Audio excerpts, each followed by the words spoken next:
Welcome to another edition of What the Hell is Happening Sports with the guys. Shout out to the Bay State Media. We here. Yes, sir. This is the NFL Redzone Week 4 post-game show. Yes, sir. We lit. Fun day of football, interesting day of football. I tell you, man. I know Amari got some shit to talk today. No bullshit. Yeah. You already know. You already know I'm about to really get after niggas today, bro. Pause.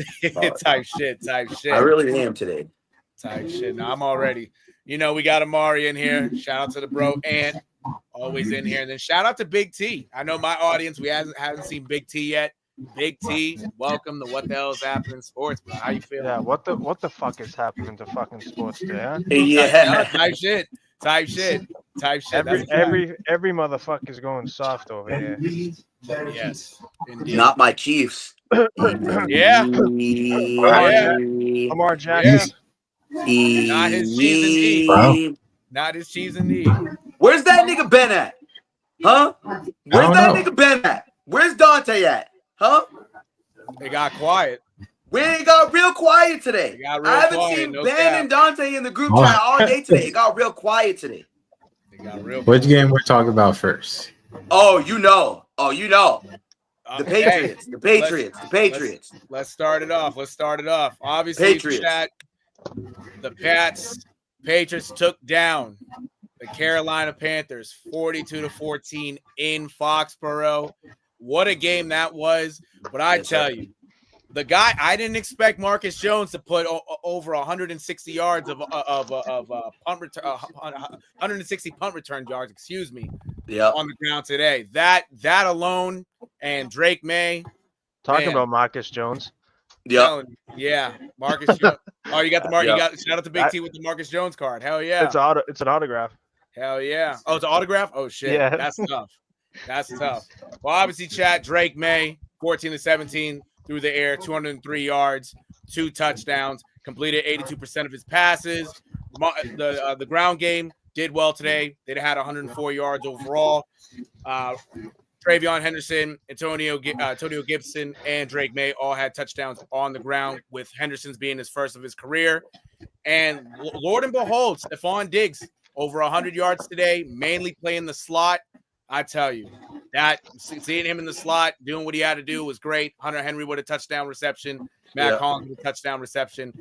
And then on the defense, notable guys, Christian Gonzalez, first game back, had 3 tackles, locked up Tedrow and McMillan the whole game. He only had a couple catches on him. Caleb Chasen with his 2nd sack of the year. Robert Spillane with 10 tackles. He's coming into his own now for the last couple games after a rough start. But overall, man, this was a beatdown for real. I tell you, man, this was a good win, and this is a win that you had to put the pound to these guys. Pause. I ain't gonna hold you. You had to. It's the Panthers. I tell you, Amari, from what you saw today, especially with Drake May, how do you feel going forward to next week in a Sunday night matchup against the Bills?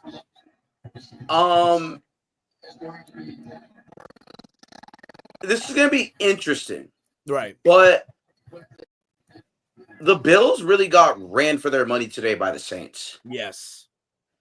So, to me, I think with what we displayed today and beating a team that we are I say we a lot because we're from Boston, but Right. as someone who supports Boston sports, this should actually be a situation where the Patriots should be looking to win this game so that they can solidify themselves next week as AFC contenders.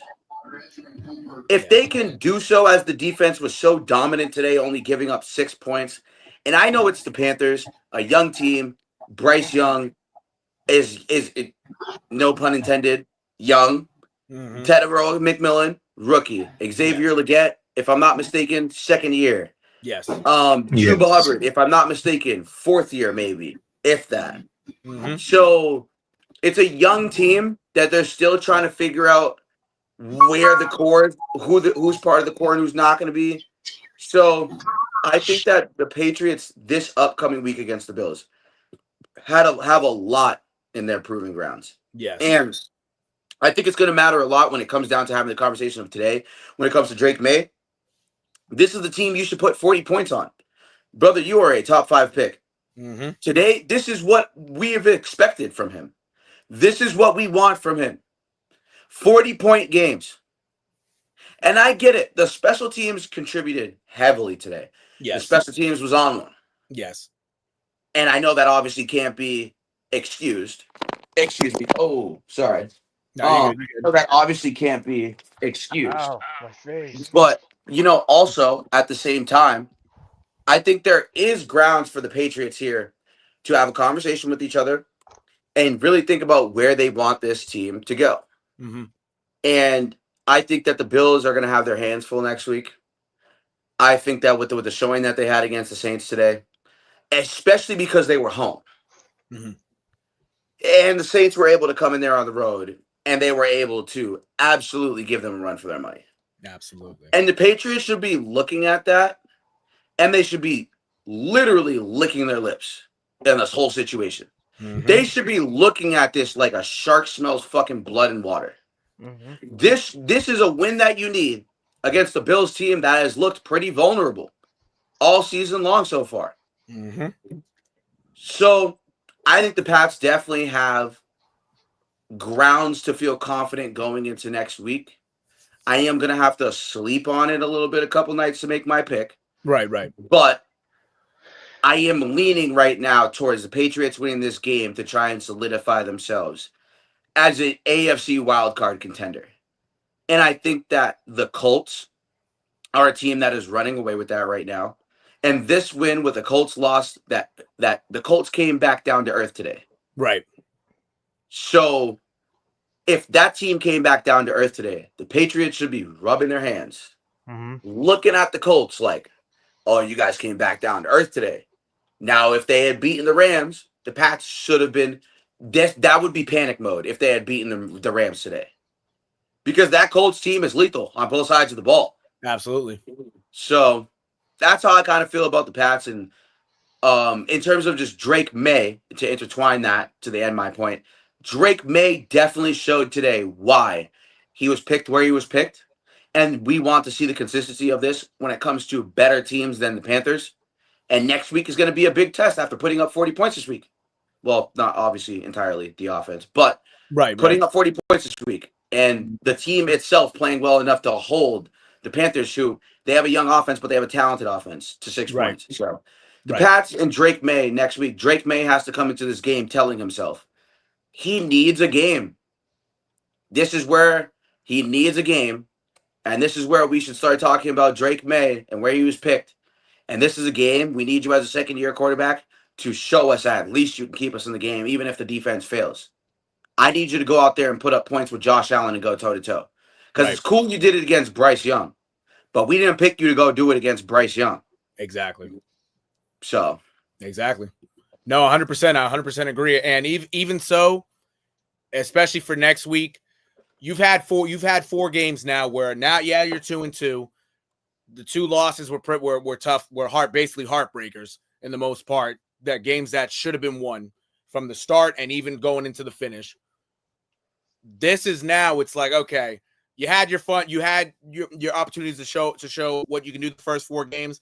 All right, now this is a team you're going against that. They have an MVP quarterback. You have a great defense. And even though the defense for the Bills has been, I wouldn't call it iffy, but they haven't showed their full potential yet. They're going to want to show it next week. Because, again, when it comes to the Patriots, even though the Patriots, the dynasty, whatnot, this is the new age Patriots, yes. But team-wise, this is still the Patriots. The Bills are for sure, especially for those 20 years that they were getting knocked on their ass, not making the playoffs. They're going to want to go out and try to kick their ass like they've done the last couple years. So if I'm Drake May and the whole team in general, it's like, okay, cool, we're 2-2 now, but fuck the 2-2. We're 0-0 now. Now this is really our test. Fuck what we did the first 4 games. Fuck me. Pause. Fuck Drake May. You heard him. 2 touchdowns. Yeah, I know. I almost got crazy. Throwing 2 touchdowns a game and 75% completion percentage. That don't mean shit. That's cool. But now you're going up against a real team. So now you got to be on your A game because you can either two things could either happen. You can do well, win or lose, at least show okay Drake May still got, or you can shit yourself and have a bad game and not look like what a top 3 pick should look like. You know what I'm saying?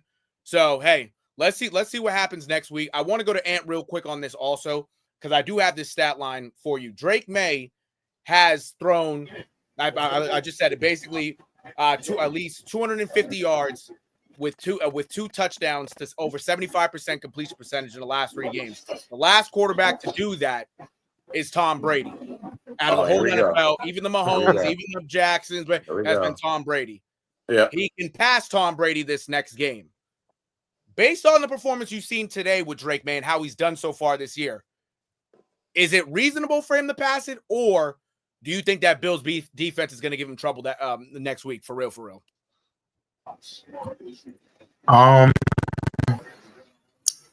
It's going to be interesting. Like Amari kind of said, the Bills looked a little bit vulnerable. Right. Especially like Josh Allen didn't even look the greatest against the Saints defense. And my friend who's a Saints fan was kind of flexing like all day, like oh, Josh Allen is not that great. Oh, the Bills. Yeah, flex that out. Flex that out. Flex that out. But either way, the Bills look vulnerable. And this might not be such of a clear-cut game as we may have originally thought this game to be. So it's going to be interesting to see what happens in Buffalo. It's a road game. Yes. Yeah, it'll be in Buffalo. So Drake I got the Bills, and I'm standing on that. Bet. Yeah, I feel like the Bills are still going to win.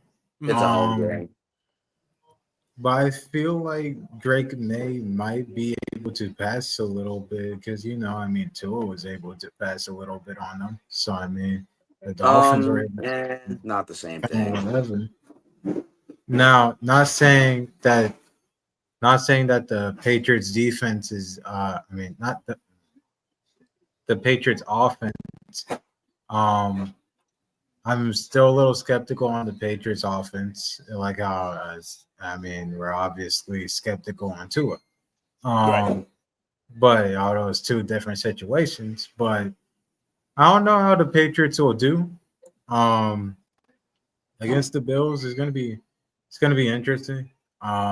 Just remember, one of those guys has Josh McDaniels. Right. But just saying, the Bills defense hasn't looked amazing. So I think the Patriots will actually make this a decently close game. Absolutely. I think so. I think so too, for the most part. I think so. I don't think they're going to go out sorry. It should be a good game to watch. If they were to go out sorry, it might be over early on. And then obviously how the game plays out if it's over early on. But yeah, I think the Patriots at least should make it a game. It shouldn't be a Sunday night game where you turn off the TV at halftime. God forbid. You know what I'm saying? I want to go to Big T also when it comes to what the Patriots did at running back today. Naturally, Travion Henderson, he started the game. He didn't get as many carries. I think he only had 7 carries, but he was out there for the majority of the game. And Ramondre Stevenson ended up being the third back, basically in the depth chart for the most part of the game.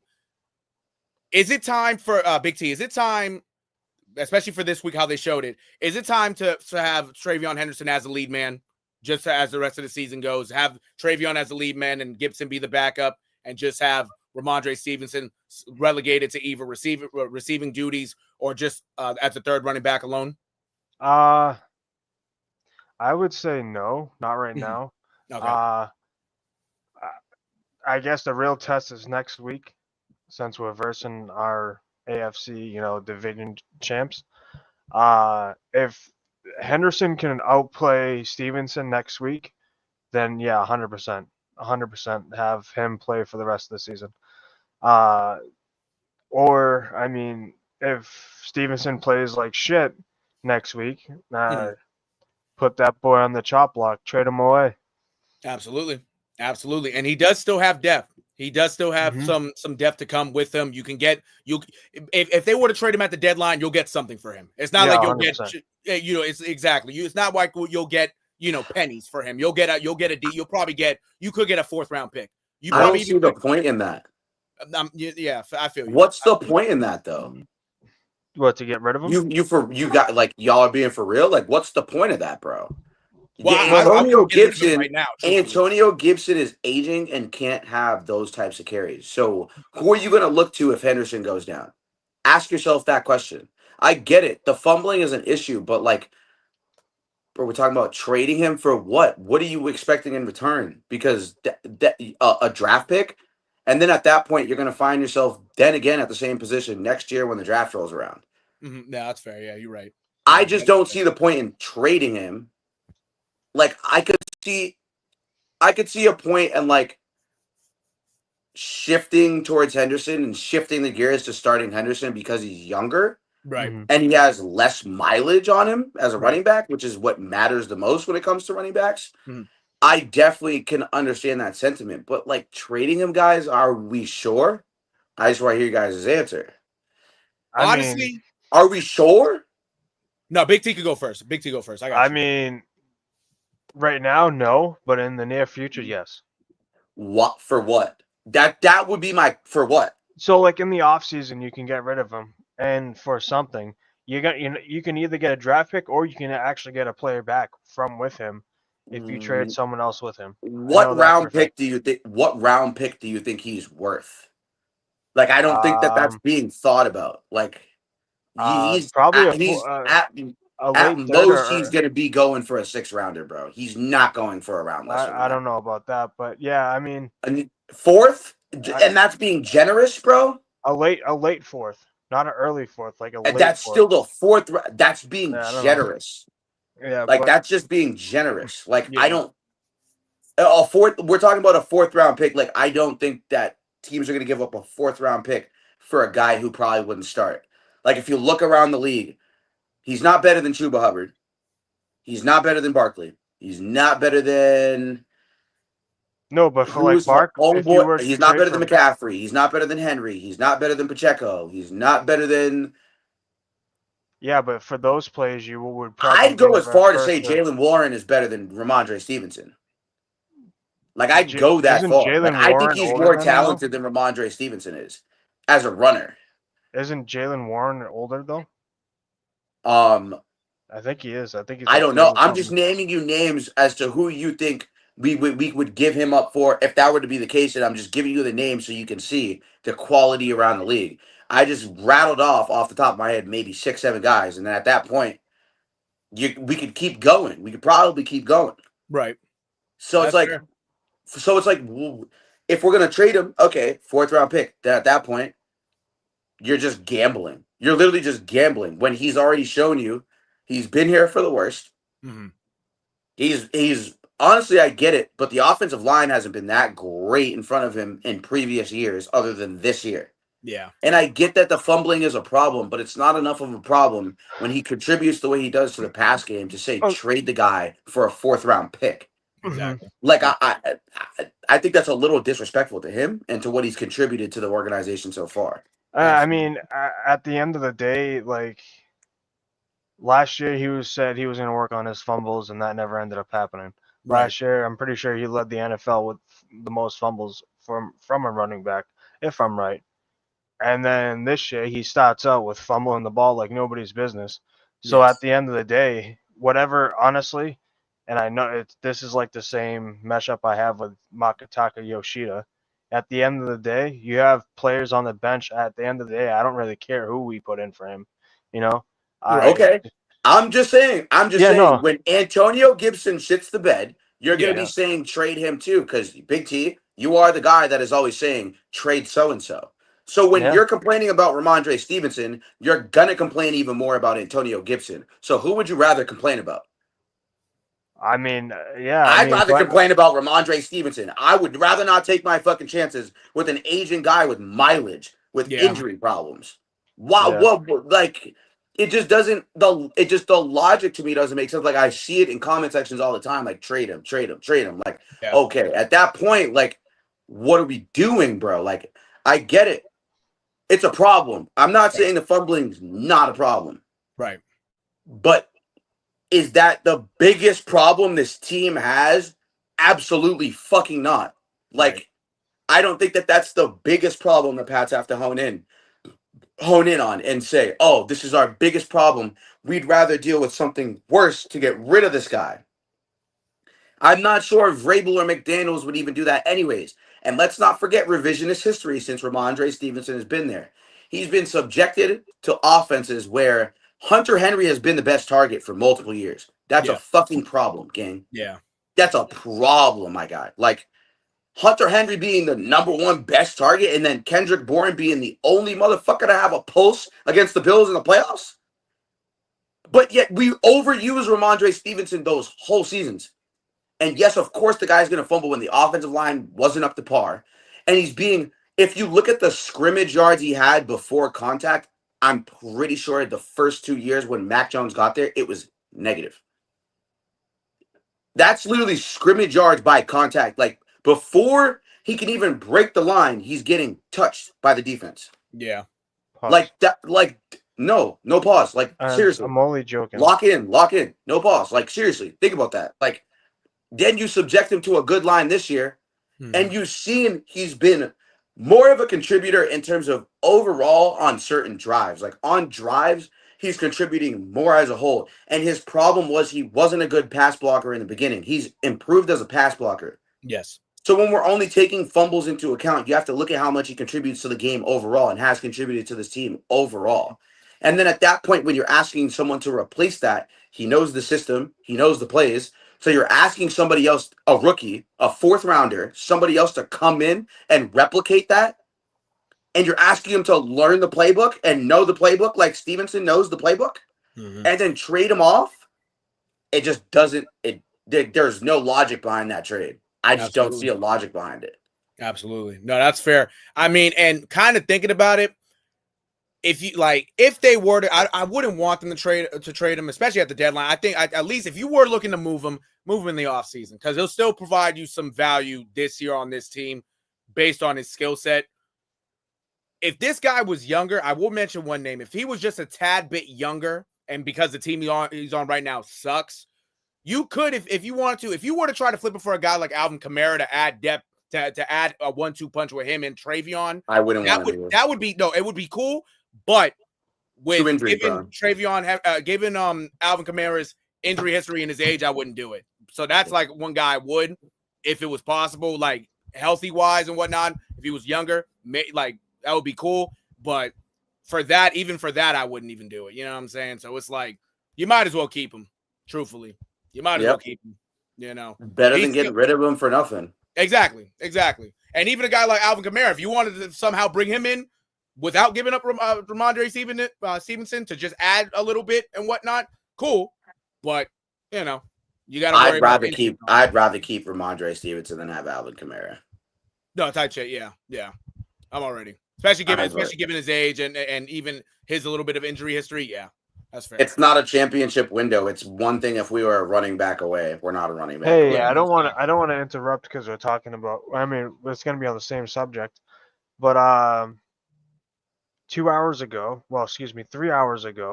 AJ Brown posted up on TikTok,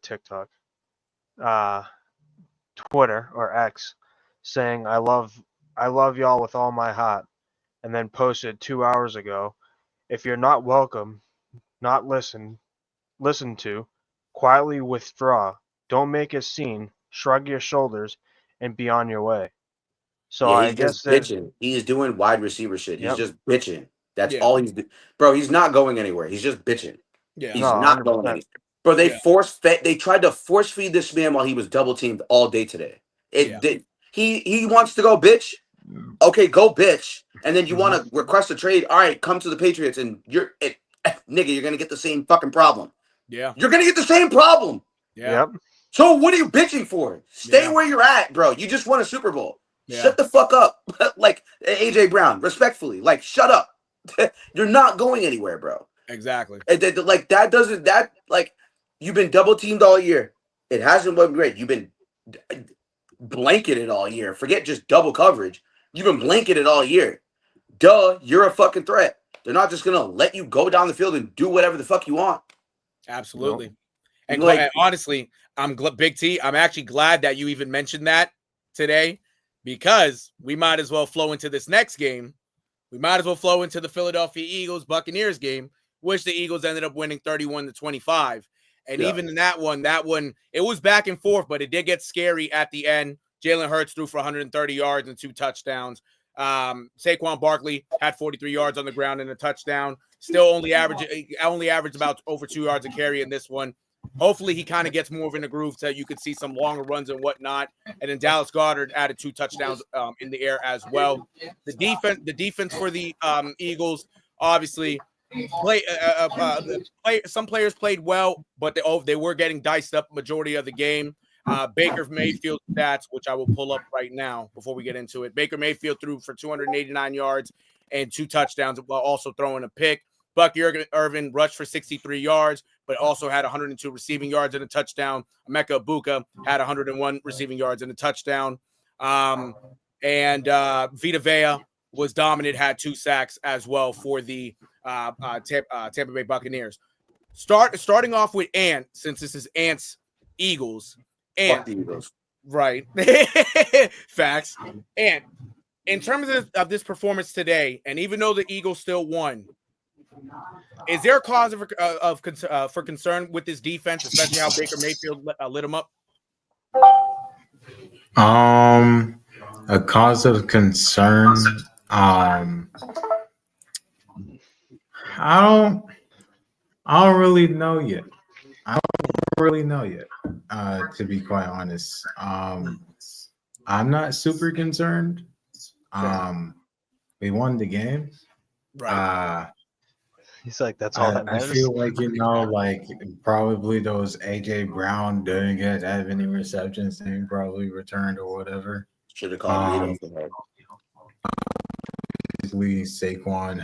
Saquon never really he didn't really get going too much besides that 1 touchdown on the fake touch push.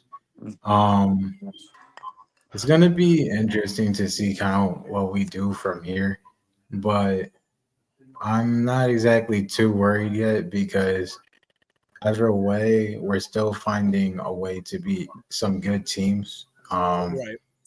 Just beat the Rams. Heck, I kind of consider the Chiefs still a good team. Shut up. We beat the Ravens. Shut up. Don't start getting disrespectful. Don't get disrespectful now. We just beat the Ravens. You can't say the same.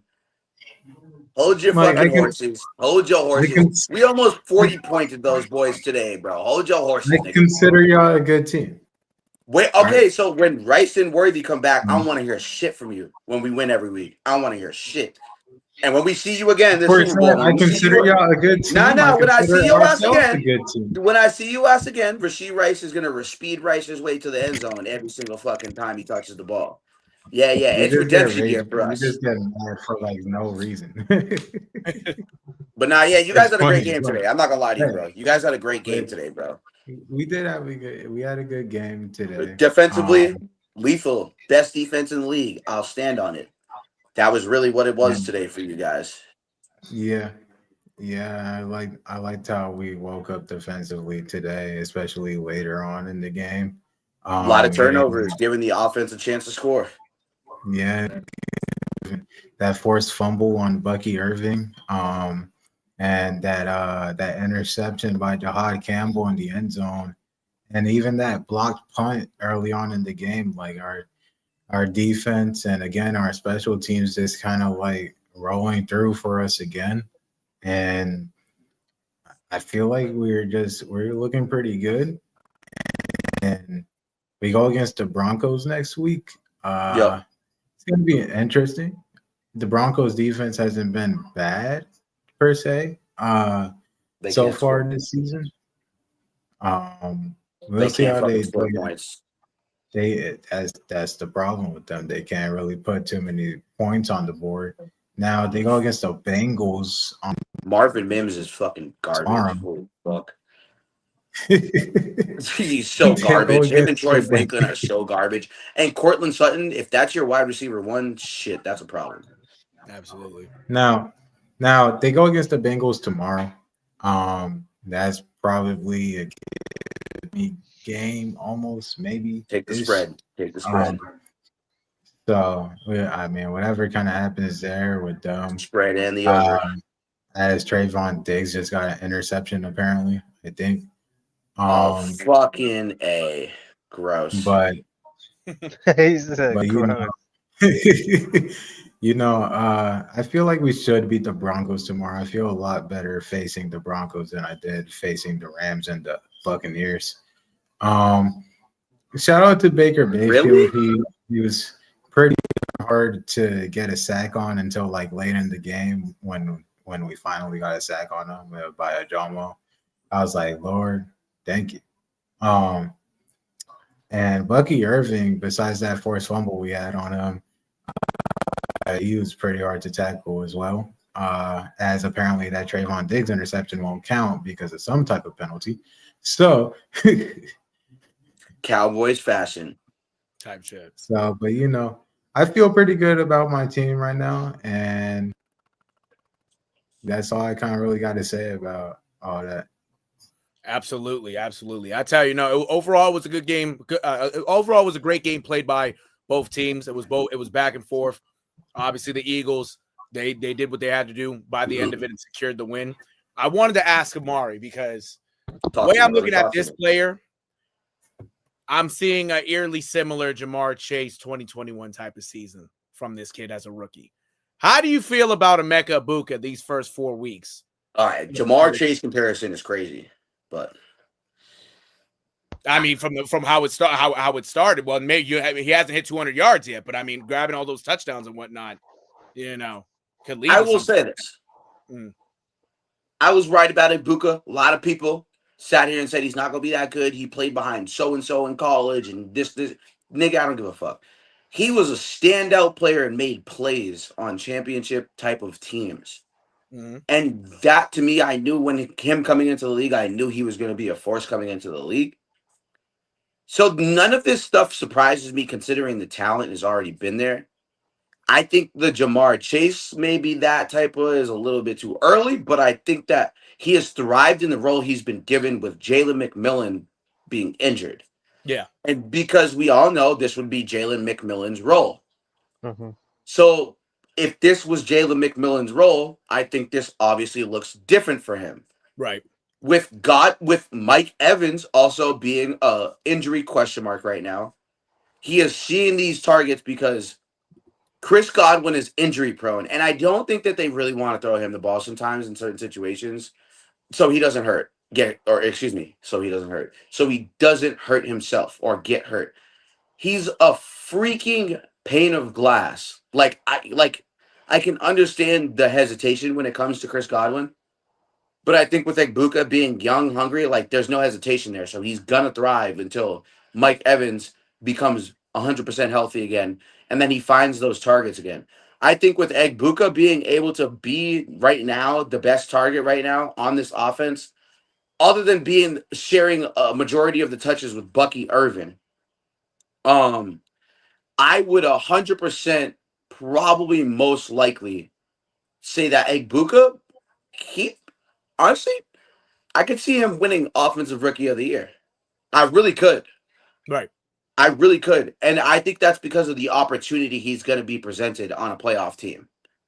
So I think Egbuka's been great.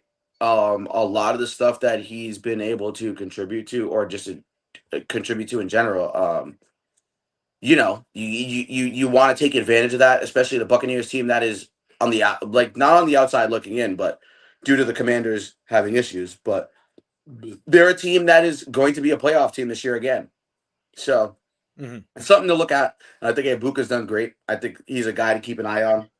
But I'm not sure. We'll see what happens throughout the rest of the year or the rest of this time while he is the number one target. So absolutely. I feel you on that. Big T. Looking at the Eagles, and obviously they're 4-0 now. They do, like Ant mentioned, they do play the Broncos next week, and obviously the Broncos do play the Bengals tomorrow. Hopefully, for the Broncos' sake, it's a win. You don't have to worry about Joe Burrow and whatnot. They have a good defense. You know what I'm saying? Are the Broncos a team?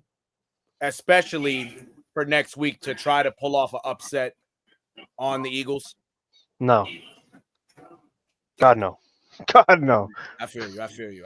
Jesus Christ. No. God, no. Word. The Broncos' offense is terrible, as Amari has been saying. Their defense, I don't know too much about their defense, but to me, it looks like they're not doing too well either. But yeah, no, I don't think the Broncos will be giving the Eagles their first loss. Absolutely. You see the Eagles kind of running the table on them, kind of. They can't keep up. They can't keep up.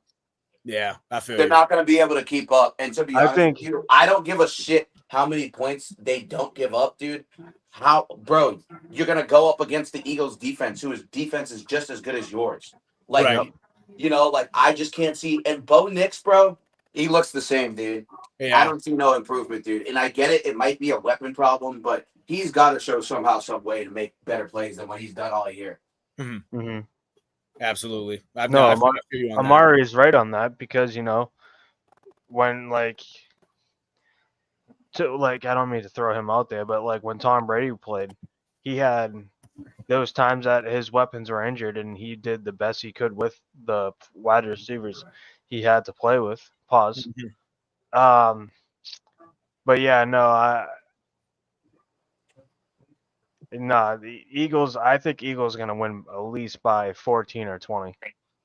Absolutely. I feel you on that. Yeah, no, the Eagles, especially with the team that they got and the defense that they got, I mean, yeah, no, it should be an easy 5. They should be able to, by the end of the week 5, they'll be 5-0 for the most part. Oh, yeah, 100%. Especially since we're home.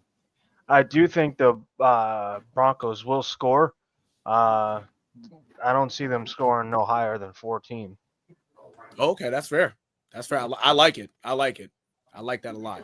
That's a fact. And you agree with Big T on that? At least more so, like, yes. Yeah, I know you. I know you do. I know you. I feel you on that. It's all right, but you know the Red Sox would be whooping that type shit. Wow. Type shit. Now, I would like to point out something that just kind of happened. See, the Packers just got a touchdown. But on the extra point attempt, it got blocked and returned back for a 2-point conversion. 2-point conversion ish. And it is 13-2. Weirdly enough, we're scored. So 13-2 in Dallas. 13-2 Dallas. 13-2 Green Bay. Who would have thought 13-2? On Big T's Yankees. But them niggas ass later or whenever. I didn't even hear. I didn't even hear what you said. Later. But my, you know, we'll get to MLB later. You know, that's the good part of the show. But you know, Eagles. Nah, it's Sunday. Stop lying. Eagles take the win. And I'm glad for it. And you know, we all get to be happy. Patriots won, Eagles won, Chiefs won. If Ben was here, that's kind of sad for him. But that's why he's ducking. Notice how he's ducking. Notice that. Right. Notice. You know, that's a fact. I'll take my win tonight. We're 4-0. I'm happy about it. So he's gonna be mad when he gets replaced next pod for ducking. He knows what he's doing right now. Absolutely. Yeah, he knows what he's doing. We're gonna have Dante come in and take the brunt of his bullshit tomorrow. Who Dante? Who Dante Culpeppa? Yeah, right? Yeah, you heard it. Just like it. His jersey's right there. Yeah. Hey, yo, yes sir. Real no bullshit. I tell you, before we get into a couple of these other games towards the later part of Sunday, one of the big upsets today was from the New York Giants and the LA Chargers. The Giants pulled off the upset 21-18 today. Amari said that he did say that the Giants would win, and sure enough, they did. And honestly, that Giants defense caused Justin Herbert some hell today. Justin Herbert only threw for 203 yards, 56% completion percentage. He threw a touchdown, but he did end up throwing 2 picks. Amari and Hampton ended up rushing for 128 yards and a touchdown. Quentin Johnson continues his hot streak with 98 yards and a touchdown. Defensively, Two. Oh damn, I can't even say this name. Tuipo Lotu. Excuse me. Oh, okay. Yeah, I know. Yeah, I had butchered that. Bro said fucking- two attack of our fucking- Loa. Yeah, That's a fact, fucking- type shit, almost just like That's it, a fucking tongue twister. just like it, bro. He ended up having 4 Yeah, sacks and a 4 forced fumble, 4 sacks and a forced Wow. fumble. But Bro you said know, even with those 4 Monte sacks and a forced fumble, it didn't, yeah, it didn't lead to a win. But Jackson Dart in his first start as a NFL quarterback did great. 111 yards, 65% completion percentage, and a touchdown through the air, 54 yards and a touchdown on the ground. And Theo Johnson caught his first touchdown as well for Jackson Dart's career. But because the Giants won, obviously, it ended up with some hurt as Malik Neighbors is out for the year with a torn ACL. It's tough. But overall, the Giants now finally have a win in 2025. That's actually not factual information yet. Oh, we don't know that yet? We don't know yet. Oh, shit. Okay, my fault. It's only speculation. It's only speculation. Mm. We are praying that that's not the case. That's fair. Okay, word. My fault. No, the way how it looked, yeah, no. I thought I saw something. It does. It looks like it, but until we get more, it could just be an MCL. Hopefully, it's just an MCL. Oh, yeah, that's fair. You're right. Or it could be a separated kneecap. That's also another thing, which is also a pretty severe injury. So I just want to see where the details take us. Yes, that is the most feared outcome right now, is that he has torn his ACL, which it looks like 90% that is the case. I'm still hoping there's a 10% in that him and Jackson Dart can continue the season together, because without Malik Neighbors, I'm betting against the Giants every other week now for the rest of the fucking season. Oh, I feel so you. this is a theory, and I was just looking it up. Since we're playing at MetLife Stadium, I feel like they should be changing the stadium's turf. Notable ACL and Achilles tears suffered on MetLife Stadium's turf since 2020. Whoa, wait, hold on. Before you say what you're about to say, right? Like, I just want to let this be known before you say what you're about to say. This is not just a MetLife problem. I get what you're about to say because I've seen this before. This is not just a MetLife problem. We need to be playing on grass. I'll tell you one thing. Yeah. I play on turf for my 7-on-7 league with my buddy RJ, who is on the executive board here on Bay State Media. Clap it up for RJ real quick, chat. Shout out RJ. RJ has done the due diligence of putting on for a 7-on-7 team, got us into a league, very highly competitive league with a lot of great athletes. If you guys can come out and see us every Sunday morning, please do. Beverly High School, Chelsea High School, we there. So I think that, yes, I get what you're about to say before I'm going to obviously let you say it, but I also think you should think in terms of just, turf in general. It's built on cement. I know. Whereas like the natural grass, bro, it's the ground, dirt. Yeah. Like, you know what I mean? Like, you can make a dent in that bitch, which is a little bit softer, forget a little bit. It's way more fucking softer than cement under artificial grass, and it doesn't have dirt. So it has pebbles, like artificial pebbles. Yes. So those artificial pebbles in certain situations, bro, they're plastic. They have certain plastic elements. Yep. So if in the heat and some shit, I can get if they mesh together, and that's why some guys' cleats get stuck and some guys plant and they can't get out of the turf. This is a very real thing. The NFL is going to debunk this. There's a bunch of people that are going to say, or they're going to try to. They're going to tell you work rate and yada, yada, yada.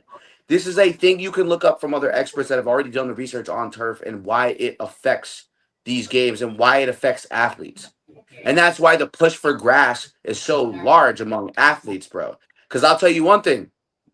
Lacrosse players, we don't have that problem. We play on grass. We don't have a turf issue. And if we play on turf, a lot of the time, we're not hitting each other. So we're not going to the ground on the cement. And that actually works for soccer players. And soccer players don't even play on turf, bro. No. The MLS is like the only league in the world that probably has turf fields. They're like the only one.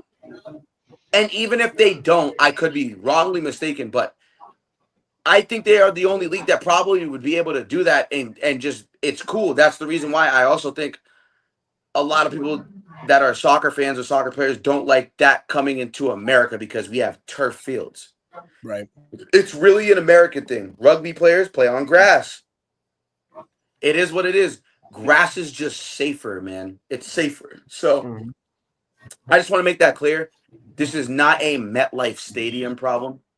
I get that MetLife has had what you're about to say, and I'll let you continue with that.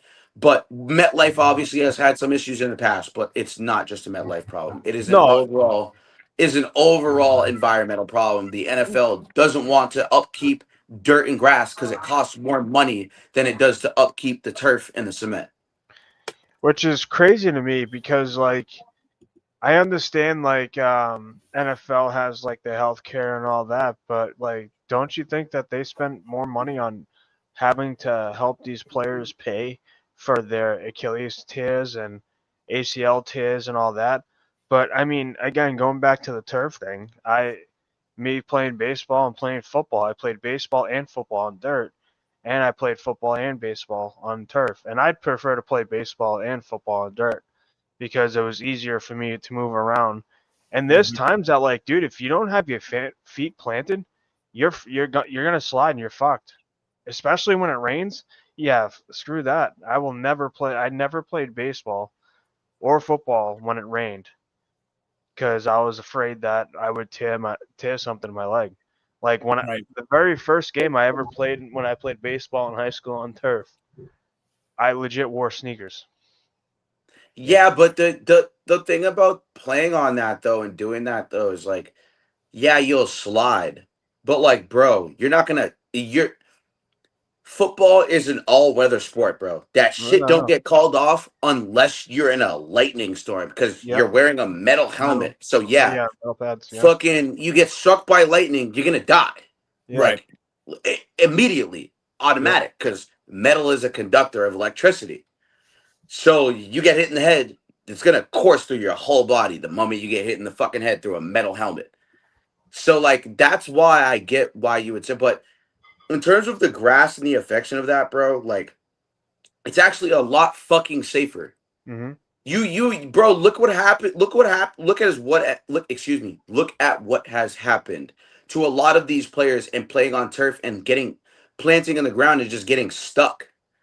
Like it's a real thing. And I was playing on turf last week, and I don't like it, bro. I just never really have. And I loved away games playing growing up because a lot of the away games, a lot of the other teams had grass.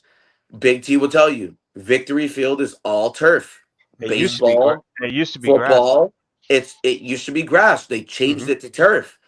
I never liked it like that. I didn't like it, especially growing up. I never liked it. Like I would go to play at Filipello on the grass Mm-hmm. and the fucking Filipello field to go practice over there. The middle school Moxley playground in Watertown, Massachusetts. I used to go over there because there's no Mm-hmm. turf. It's all grass.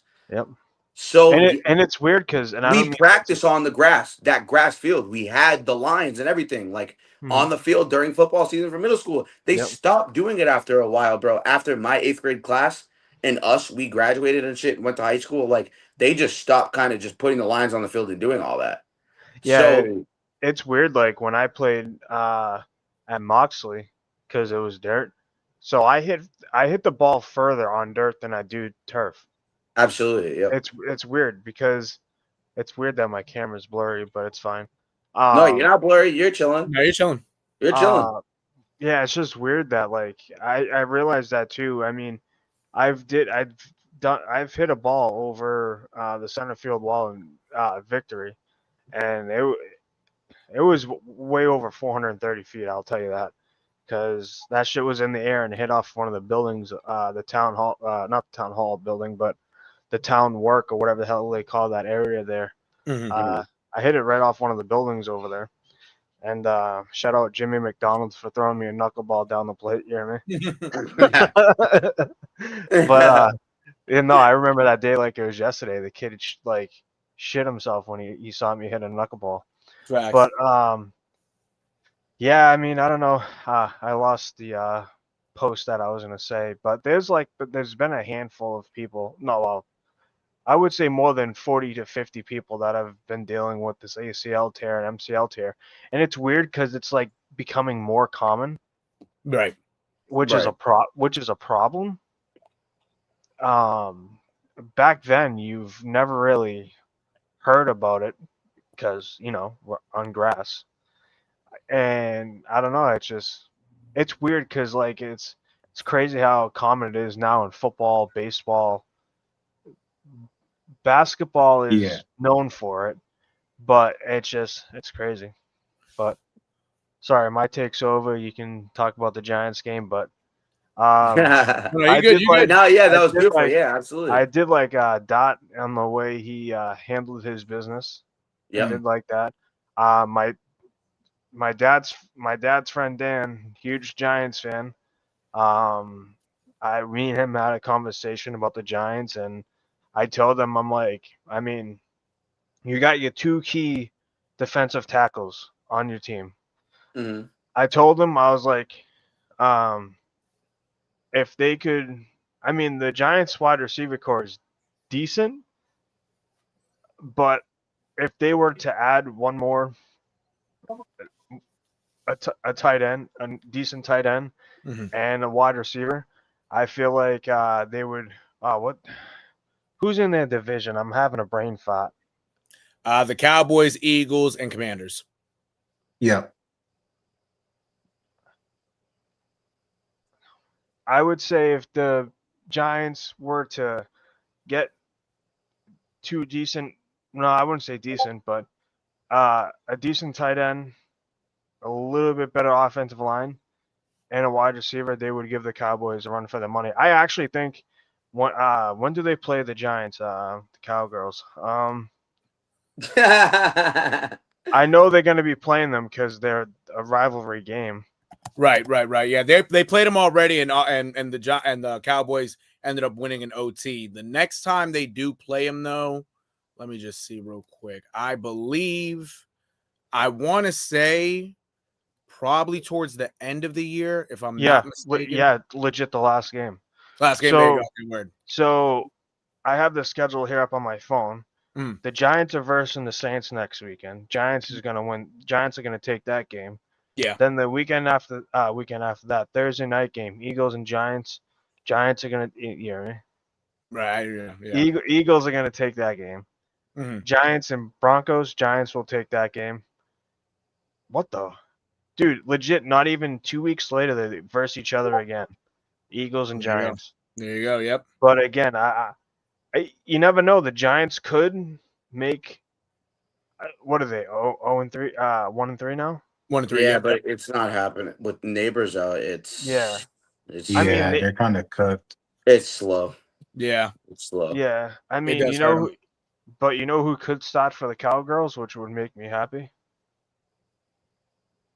Yeah. Shout out to Joe Milton.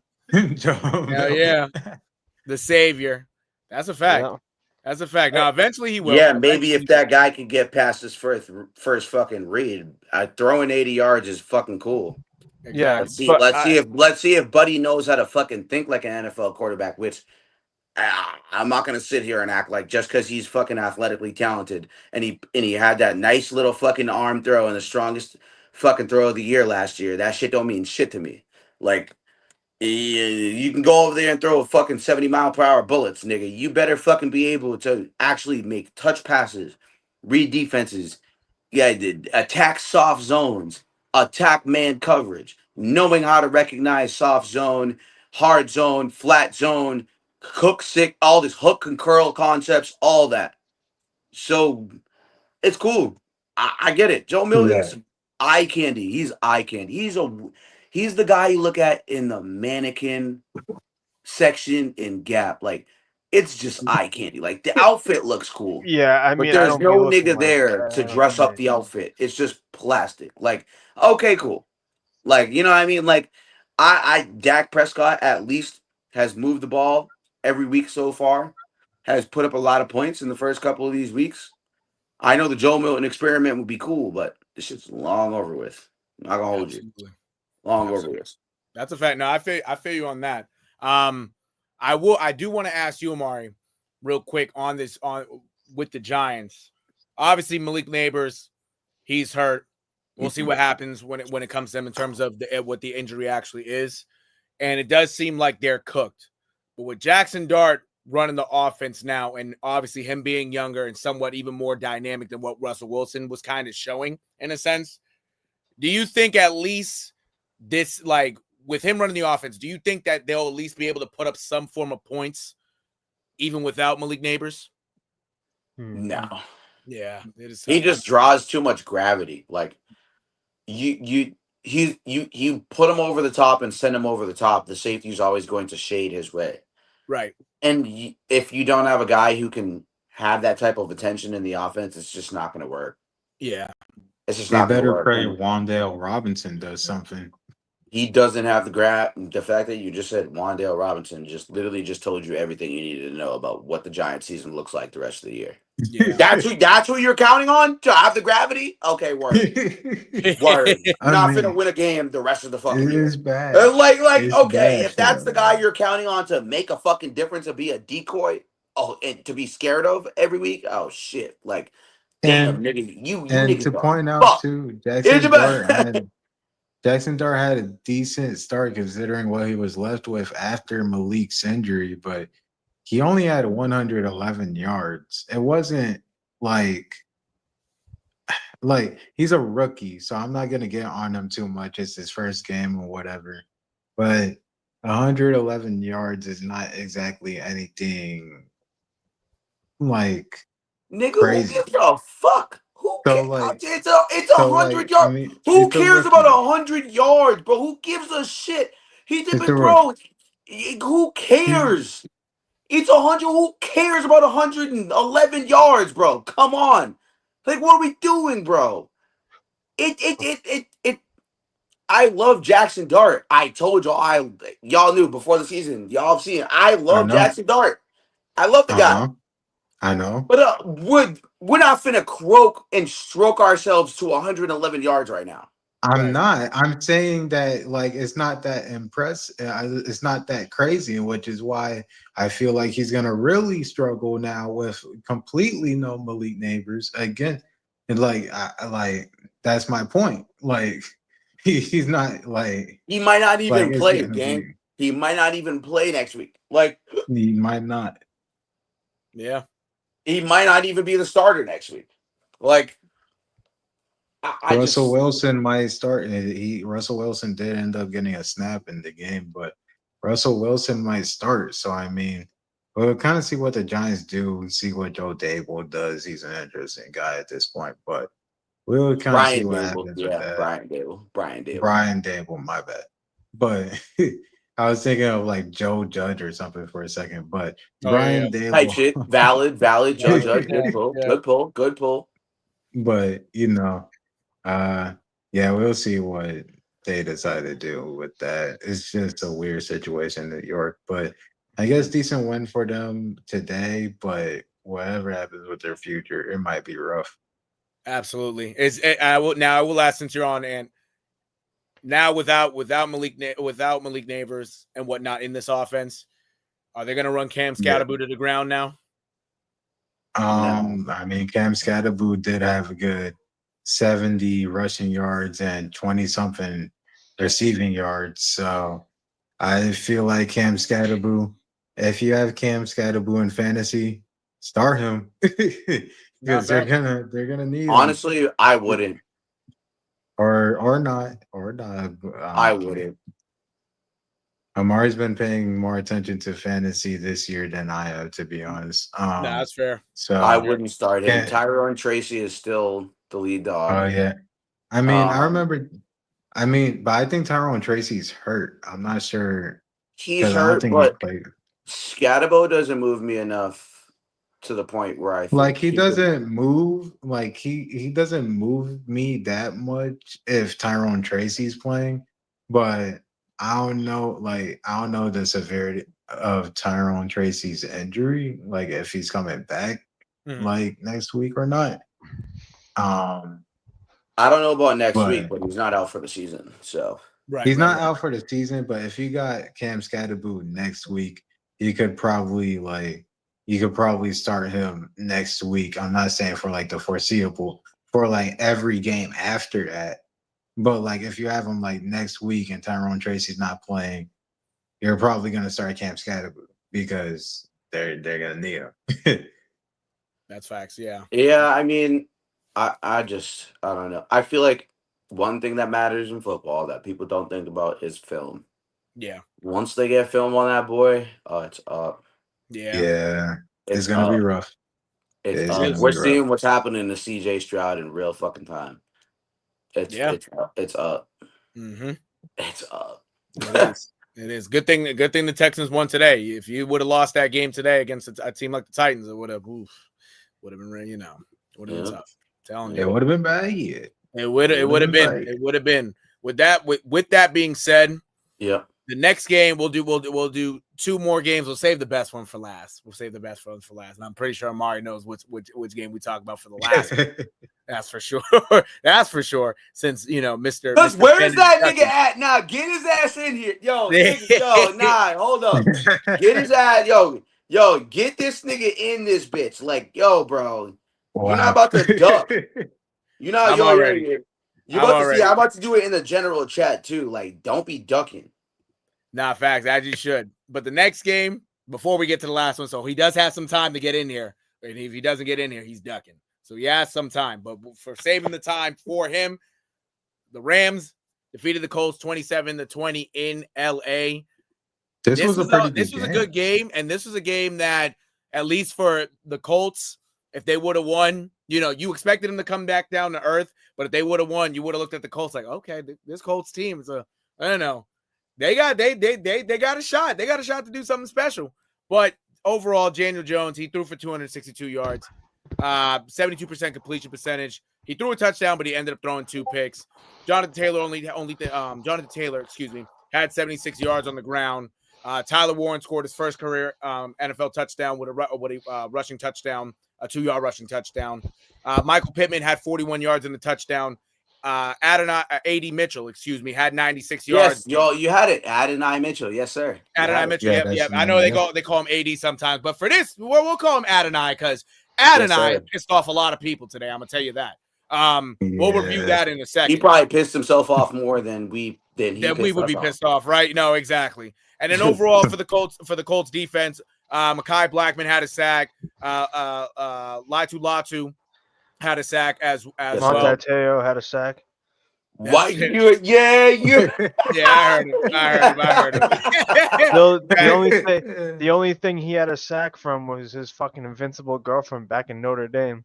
That catfish. You remember that? The only thing he had a sack from was that catfish. Yeah, exactly. Right. And now now you get to see him every morning on NFL Network doing Good Morning Football. Who would? Yeah, for real. What a guy. Does he do that? I don't watch that. No, he does. He does now. Yeah. I don't watch that bullshit. Yeah. Before we get to Kyron Williams, Matt Stafford had a great game throwing for almost 400 yards, 375 to be exact, 77 completion percentage, 3 touchdowns. Kyron Williams had 77 yards on the ground. Puka Nacua, usual Puka Nacua type of game, 13 catches, 170 yards, and a touchdown. Tutu Atwell ended up putting the game away with a late touchdown, an 88-yard grab, and Devontae Adams showing he's still Devontae Adams with 56 yards and a touchdown as well. And then for the defense, notable guys, Jared Verse had 6 tackles and a sack. Byron Young had a sack as well. Overall, it was a great game by both teams, but obviously one team had to come out on top, which was the Rams in this case. I'll start with Amari because obviously the Colts have surprised us this year, and Daniel Jones' play has surprised us.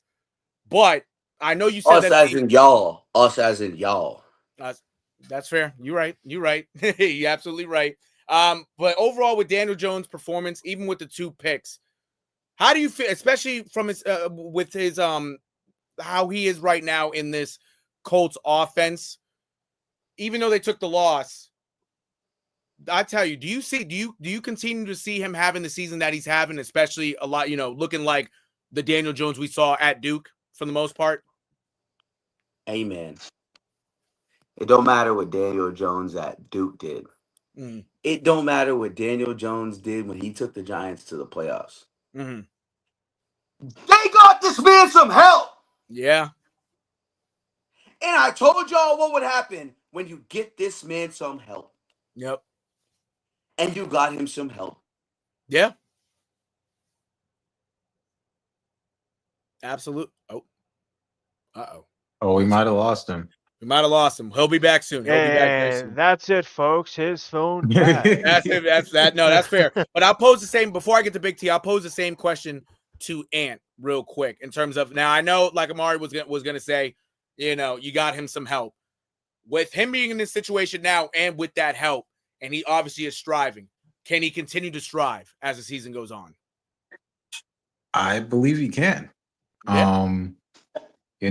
Like we said earlier, he's going against a good Rams defense. So those 2 interceptions is not too surprising. It was a little disappointing when he had one opportunity to go on a game, at least a game tying drive. But then he threw in his second interception to Cam Curl, and which it was Cam Curl who had both interceptions on Daniel Jones. Yep. So it was a little disappointing. But for the most part, he did a pretty good job today. The Colts offense looked pretty good. The Colts in general looked pretty good. Adonai Mitchell, he looked pretty good. Jonathan Taylor, he looked pretty good. And the Colts, they put up a very good fight against the Rams, a very convincing fight. And Amari has mentioned that the Colts will be a wild card team. The Colts will be successful. That Daniel Jones would lead this team to a good amount of success. And maybe I would have been skeptical before. Like I probably would have been skeptical before, Right. but right now I'm seeing it. I'm seeing it firsthand. I mean, and especially with the AFC South right now, they're probably going to win the division if the AFC South kind of turns the way it is right now. Right. I mean, the Jaguars are the Colts' main competition right now for that division, and because the Texans, they blew out the Titans today, but it's the Titans, and the Texans lost to the Jaguars last week. I don't know how the Texans would do against the Colts if they were to face the Colts. I feel like they'd probably lose to the Colts. The Colts just looking really strong right now. They probably would have gone 4-0 if it wasn't the Rams. and Puka Nacua did his thing today. Puka Nacua continues to do his thing. Matthew Stafford had 375 yards. The Rams had a pretty good game overall, but again, the Colts put up a good fight. And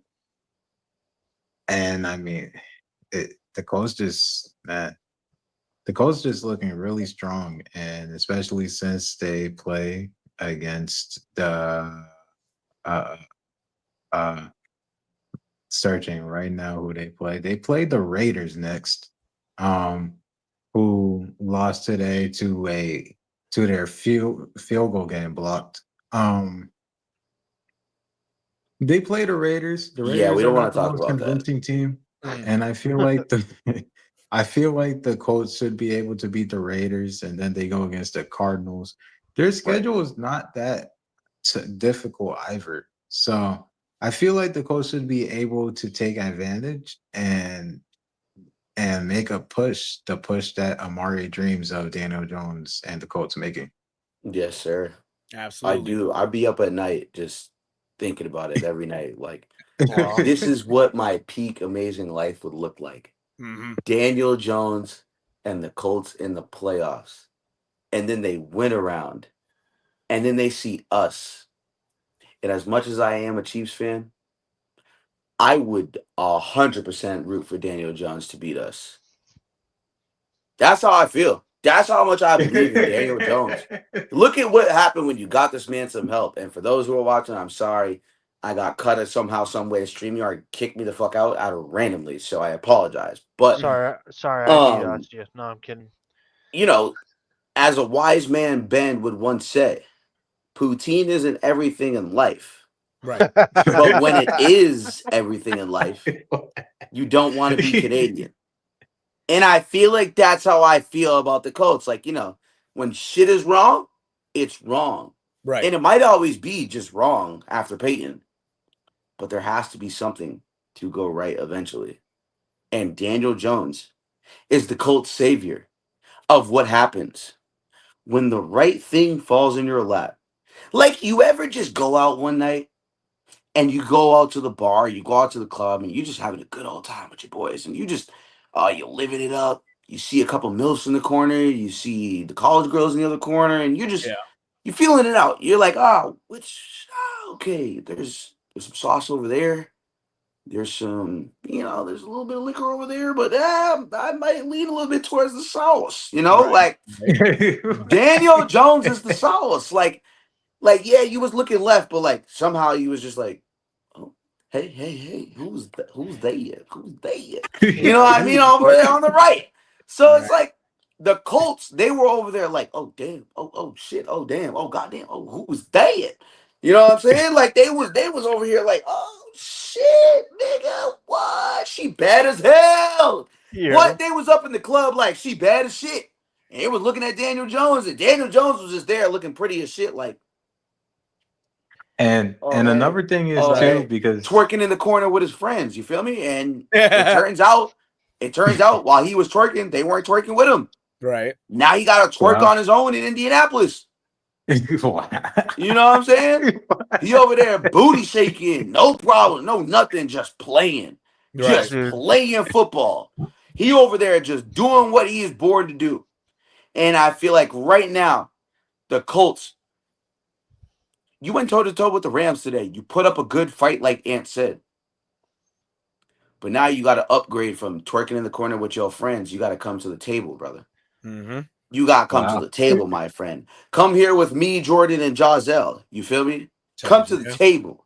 Yeah. You know what I mean? The table, we're going to get you right. There's some Casamigos. There's some anything is possible. There's some anything is possible. There, you know what I'm saying? There's some Don Julio for your girls, Fulio. Everything at this table. And Daniel Jones, he might be done in the corner twerking with his friends, and he might be at the table. There you go. No, that's a good analogy. I like that. I like that. And another thing too is when the Colts first got Daniel Jones, I don't think anyone was kind of expecting like Daniel Jones to be QB1 right away. Like everyone was like, okay, he's in QB competition versus Anthony Richardson. I told y'all from day one. And a lot of people kind of seen what like Daniel Jones did with the Giants, and we're like, okay, this is going to be kind of interesting. Or okay, why did the Colts make this move? And honestly, I was one of those people. I'm an Eagles fan, so I don't, like I was like the Colts. Look at the Colts, but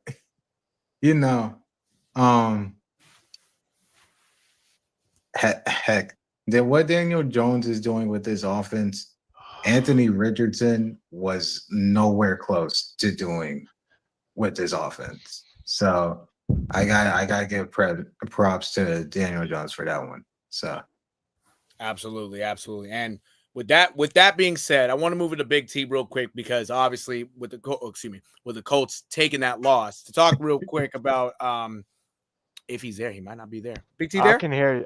Okay, wait, he's in the other room. Oh no, you're straight. I just want to make sure.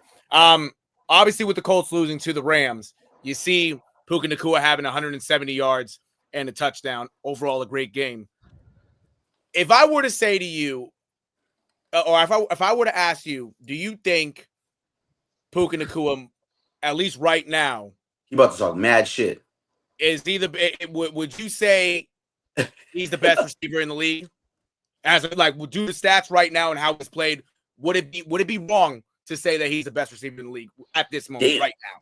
That's a bold question. I can't wait to see this. That's a tough Can't wait one. to That's see a this tough answer. one. That's Hold a on. bold question. I like that. Wow. Yeah, that's a good one.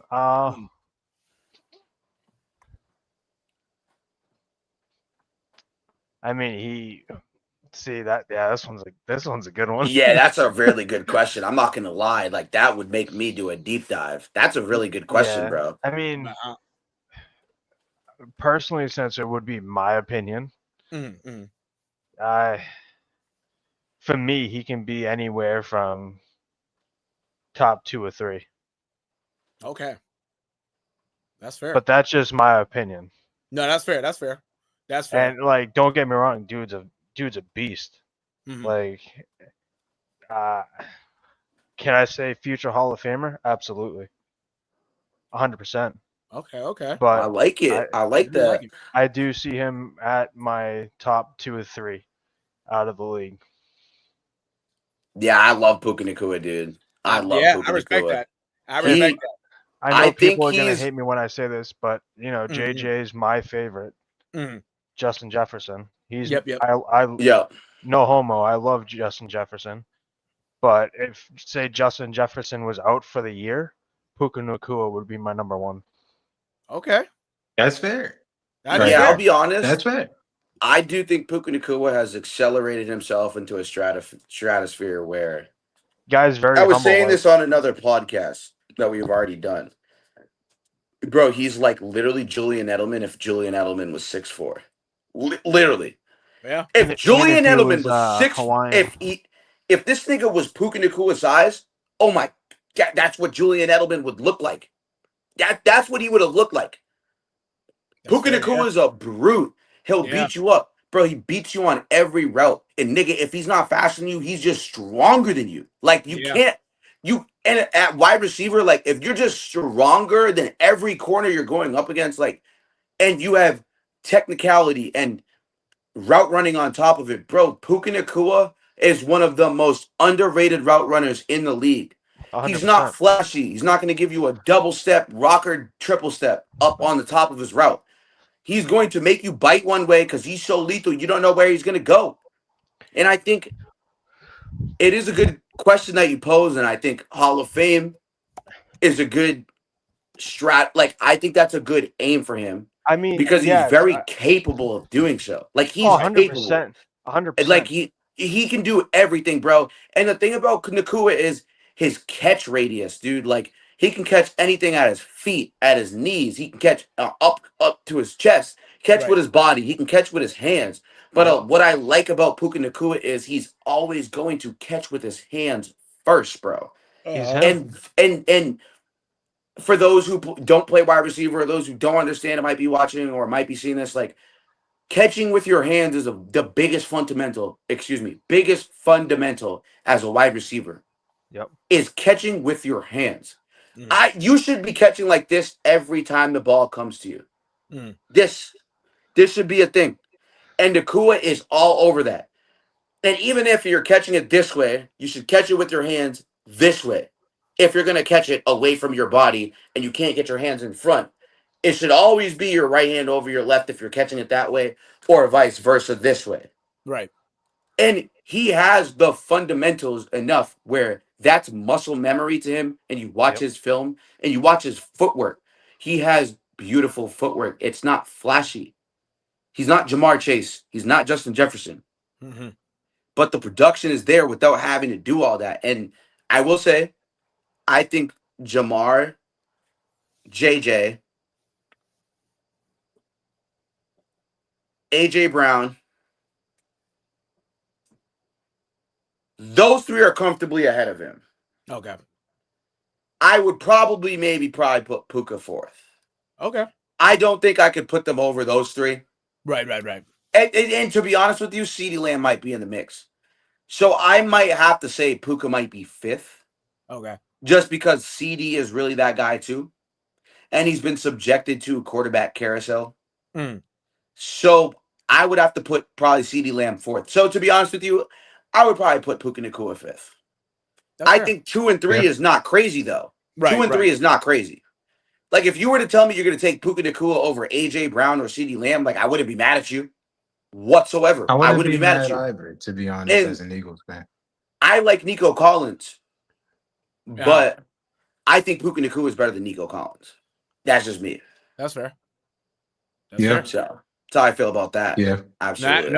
Honestly, no. I like that a lot too. Because even so, like the production, especially so far this year, even throughout his career, but so far this year, Mm-hmm.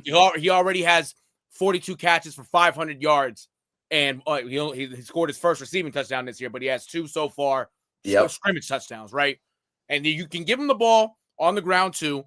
I tell you, he's 6'4", but the way how he's built, Yep. Good old he's jet built sweep. he's literally built similar to a running back. Like he has the mold of he had like his body type. You could get like the body type he has. You can give him 20 carries a game, but he's a wide receiver. You know what I'm saying? Yep. Like that's how he's physically built, and you see it. The ball gets in his realm, he's catching it. You rarely see him drop balls. Only time you really see a ball get away from him or he misplays it is if a wide receiver is contesting it or whatnot. But overall, he catches everything, and he benefits from Matthew Stafford, obviously having him as his quarterback. Yep. But I tell you, like the start that the start he is right now, I really wouldn't be surprised if Puka Nacua hits 1,000 yards in 9 games. You know what I'm saying? Like he might have another 170-yard game very soon. Like if you just give him the ball, good things happen. You know, he gets you the yards. It opens it up for everybody else. I tell you, he's off to a good start. And honestly, this Rams team so far, they're 3-1. They should be able to push for, hopefully a divisional or even, I'm not going to say AFC championship yet, but if they keep on going the way that they're going and Puka Nacua doesn't get hurt and continues to do what he has to do, the Rams hopefully should have another great year like they have the last couple of years. So, man, now this Rams team it's fun. It is fun. And Puka Nacua, man, like that, what you just said, it was a big deal too, because like, he's got to fight for other targets and other shares with Kyron Williams and Devontae Adams. He's going up. He's going up across from another top 10 wide receiver. Right. Every day he's competing with touches and shares with 2 elite offensive players who we've seen be at the peak of their game the past 5 years. Right. So, I think that is also something to take into account of how he's producing that, and he's putting up the type of games he's putting up. And dude, he's got DeAndre Hopkins catch radius, but when he catches that ball, the nigga turns into Deebo Samuel. Yeah. You can't tackle the dude. He's fucking he's not afraid of contact. He's so strong. He's a bully. He's a brute. And I think having that quality and trait as a wide receiver like DK Metcalf as well, he's a guy where you saw that fucking touchdown he ran today. He caught that bitch and he didn't give a shit who was in front of him. Stiff arm, it didn't matter. Right. And I think having that as a wide receiver is the value. Like the reason why I also think Amon-Ra St. Brown is very good too. He's small, but he's a brute. Yeah. And I think as a receiver, having that quality of being a brute, it did a lot for Wes Welker and Julian Edelman. And I think if you're Puka Nacua and you're fucking 6'4", that should be the basis of everything you should probably be basing your game on. At this point, with your route running technicality and your fundamentals in general and skill as a wide receiver as a whole, he should be thinking, that should be the case. And especially, with Sean McVay's mind and how good Sean McVay is, Puka, the opportunities are going to be endless for him. Right. They're going to be endless. So I think with having to share the touches, and don't forget Tyler Higbee, who's a very talented tight end himself, who had a great year last year. I had Tyler Higbee on one of my fantasy teams last year. He was great for me last year. Very reliable fantasy tight end, which translates to being a very reliable player in real life. Right. If you are a tight end valued guy, top 10 tight end, like especially fantasy, like it was awesome last year to see that. So, I think those things should be taken into account, especially with like how stuff moves offensively today and like how the defenses are. And, this year, a lot of the teams shored up their defenses and a lot of people did a switch on a lot of these teams. And I think that adding Puka Nacua and Devontae Adams, only the sky is the fucking limit for the Rams. Like they could really make some noise this upcoming year in terms of like fighting for the playoff and being in the mix with like the Commanders and the Buccaneers of like last year, as the same as they did last year. Puka Nacua is going to be essential for that. And he's going to be the X factor for them making the wild card and or being a team that's the difference between a contender and not a contender. Because we saw what that team looked like without Puka Nacua on that team when he was injured. Yeah. So absolutely. No, he's the catalyst. yeah. Hopefully he continues his pace and continues, and he does end up staying healthy. We're still only in week 4. There's a lot of football left, but no, he's having a hell of a year. And hey, man, I tell you, having your idol playing on the other across the field from you, that can open doors for you to keep on doing well. He gets to play with his idol in Devontae Adams. That's who he molds his game off of. And look how, you know what I'm saying? Kind of crazy, right? So he's in a good spot. He's in a good spot. Proud of the kid. I really am. And when he was drafted, hey, can't go wrong. Yeah. And I'd like to kind of point out something that happened here. Jordan Love fumbled late in the second quarter. And with that fumble, the Cowboys then took the ball and Dak Prescott threw a touchdown to George Pickens. And now the Cowboys are leading at half 16-3. Ooh, I had George Pickens on my parlay today, but I already got sold on other legs. So nice, useless. Yeah, fair. Fucking useless piece of shit. Yeah. I know, I'm already. But we do have another guest in here. We have Mr. Ben. Ben showed up. So you Oh, hey! Hey! No. Hey, no, Miss no, Parker. No, Hey, no, Miss no, Parker. No, it's not. I was not joking. I was just doing something. Chiefs, huh? That's different. I was rage baiting. Okay. I'm not gonna lie to you. I was straight rage baiting. You can see the clip. You can see the clip before this. I literally was like, I'm gonna rage bait this nigga into coming into the podcast. And he showed up. Yo, Ben, Welcome, I will Ben. say, you're a man today. You have earned your stripes. You are not duck. You have earned your stripes. Okay. I will say one thing before Nero continues on. No. Be prepared, Ben. You better come with these facts as to why you niggas don't suck. You're going to have to prove why you don't suck today. But Nero, continue. No, I'll be honest. Uh-huh. I'll say right now, we did suck. All right, go, continue. No, that's fair. Sucked all year, but it's fine. And that's not with Ben now being in here, hey, the last game that we'll cover today. Oh, you guys were waiting for me, huh? We were waiting for you. We were saving the best for last, Ben. We were saving the best for last. The Chiefs, the Kansas City Chiefs, took on the Baltimore Ravens earlier today, and they actually defeated them 37-20 in Kansas City. This one was us over here at What the Hell's Happening Sports in the Bay State Media were half and half. Some of us picked the Ravens. Some of us picked the Chiefs. Don't get me wrong. And I picked the Ravens, which is crazy. But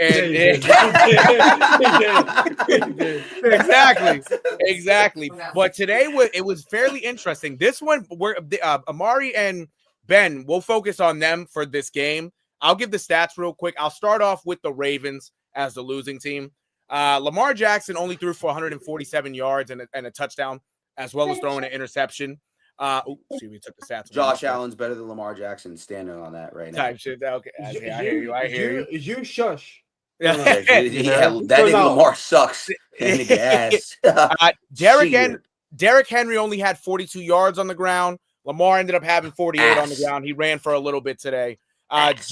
Justice Hill did have 76 yards on the ground and a touchdown. He had a 71-yard touchdown. That's really what did it for him. Zay Flowers was the leading receiver with 74 yards. Justice Hill also had a receiving touchdown and 41 yards as well. The defense, there was a lot of injuries also with this Ravens team. But man, you still ask. That's my topic. Man, you lost to the Bills. Shut up. You're still ass. These niggas weren't out against the Bills. Josh Allen worked you. He put his dick in your butt. I don't want to hear it. Wow. What the fuck? Wow. The Bills are also a better team, but all right. Oh, yeah. Wow. See, now you admit it. Hold on. Admit it. Wait. Let me get to the Chiefs staff first, and then we're gonna. And then, hey, Amari and Ben are gonna get. I got one of these to talk shit for you. Another one. I got. There you go. Patrick Mahomes. Patrick Mahomes looked like the Patrick Mahomes that we know today. Threw for 270 yards and 4 touchdowns.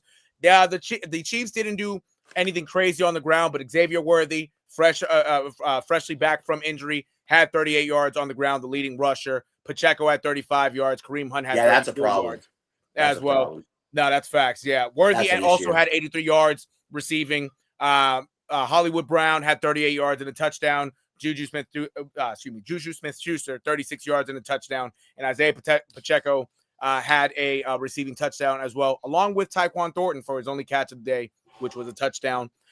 For the defense, George Karlaftis had a sack, and the leading tackler was Drew Tranquil, who also had the interception off of Lamar Jackson early on in the game. Now, with that being said, chat, yeah, we might as well get negative. Who want to start? Actually, Mr. Let's get negative. We might as well start with him. It's cheese. It's cheese. Boy, if you don't.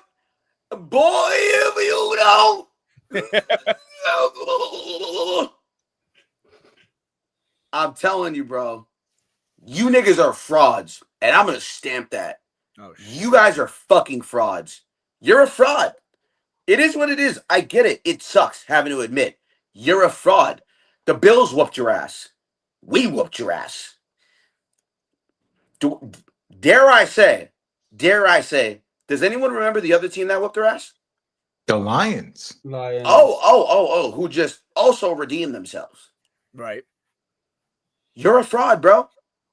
I'm just going to you're a fraud. You can't hang. You never have been. And it's already been shown in the playoffs when you get choked every fucking year.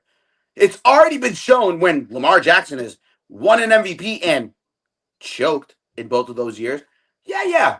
It's time to start actually now saying it, because I don't think anybody's bold enough to, but I'm going to. You've always been a fraud. You guys are frauds. No shit. And I get it. You know, Joe Flacco won you a Super Bowl. That's all cool. That's all well and cool. Zay Flowers, overrated. Mark Andrews, old, done for. Dare I say Rashad Bateman? Why do you niggas keep putting him out there and expecting him to do whatever you guys think he's going to do? Because he's not going to do it. It's not going to happen. And Lamar Jackson is guaranteed a fumble every year in the postseason. So you can just guarantee he's going to choke away a fucking game every postseason. Yo, bro, you niggas got problems. Y'all got problems, man. Bad ones. And I don't know how this is going to be fixed, because you faced a team that went to a Super Bowl last year, and we smoked y'all out in our own crib. And if you're a contender in this league, and you're a team that wants to go fucking 14-3 like the Vikings last year, you have to win these games, and there can be no excuses. Where was Derrick Henry today? Where was the guy who was taken first overall in our fucking league, who, by the way, clap it up for me real quick, because I gave straight belt to ass to the nigga who took Derrick Henry number 1 overall in our league. Thank you. RJ. Shout out RJ. Belt to, yo, nigga. Even give me these chopsticks, nigga. Even give me chopsticks, nigga. You feel me? You feel me, nigga? Even me as a Redzone fan, don't fucking straight booty buns to ass. You feel me? Yeah. Wow. Straight leather belt with a leather casing, with a leather overall, with a Jean Jordan overall over that belt on your goddamn ass. Giving you welts. Looking like I went paintball gun on your booty hole. Wow. He said paintball gun on your booty hole. Wow. You feel me? Sicko. And this is where we redeem ourselves. This is where we show y'all. There's y'all and there's us, like we've shown you for the past 6 years. There's y'all and there's us. And you're not with us, brother. You're not all here. You're not here. You're in Canada. We're in America. You feel me? Mm-hmm. Wow. You feel me? Yeah. You're in Canada. Stay there. You know what I mean? You can be a Ravens fan, but stay there. Stay there, brother. Not that I had any intention to come to the US in the first place. You know what I'm saying? But, you know, one day you might want to come to the US and switch teams. I don't know. You did, and I didn't mean switch teams. I don't mean switch teams like, you know, the other way. I mean, like, you might have to get off that Ravens train, because I wouldn't want to support a fraud. He's about to make me forget the Ravens are not Canadian. I wouldn't want to support frauds, but you are a Canadians fan, which is full of frauds. So, I get it, you Canadians are frauds, the Canadians, Montreal Canadians are frauds. You know what I mean? I get it. You guys haven't won a cup in a long time. And you're going to be like, oh, we made the playoffs and who didn't last year? When's the last time y'all niggas won a cup and when we did? Oh, yeah. That one might hurt. Might sting a little bit. But it's okay to be a fraud, Ben. Embrace it. Embrace that charge on your bank account because it's never going to go away. And it looks like it's not going to go away this year. And you've been built to ass by literally the 3 teams that people considered Super Bowl contenders. The Chiefs, the Lions, the Bills. And I don't know how you're going to defend yourself today. But I think you should at least try. We might laugh at you, but you should at least try because this is horrible. It's sad. It's pathetic. It's weak. And guess what? I hope we see y'all niggas again in the playoffs. Shout out my boy Isaiah Likely, though, from Massachusetts, who that's my dog. That's my guy. You feel me? Family friend of mine. Shout out to the Dons. You feel me? Us Dons over here. Isaiah Likely is the only guy who is okay and being deflected from this stray right now because that's our guy over here in Massachusetts. That's our dog. Right. So he's the only one that can be deflected from this stray because he's not playing right now. Yes, he is playing. He played today. Well, he played today, but Isaiah, I love you, dude. I didn't know where you were today, bro. I love you, bro. Wow. I love you, bro. I love you, bro. I'm just being honest. I don't know where you were today, bro. I'm just keeping it a stack. And Isaiah, I love you, Zay. I love you, Zay. But you weren't here today.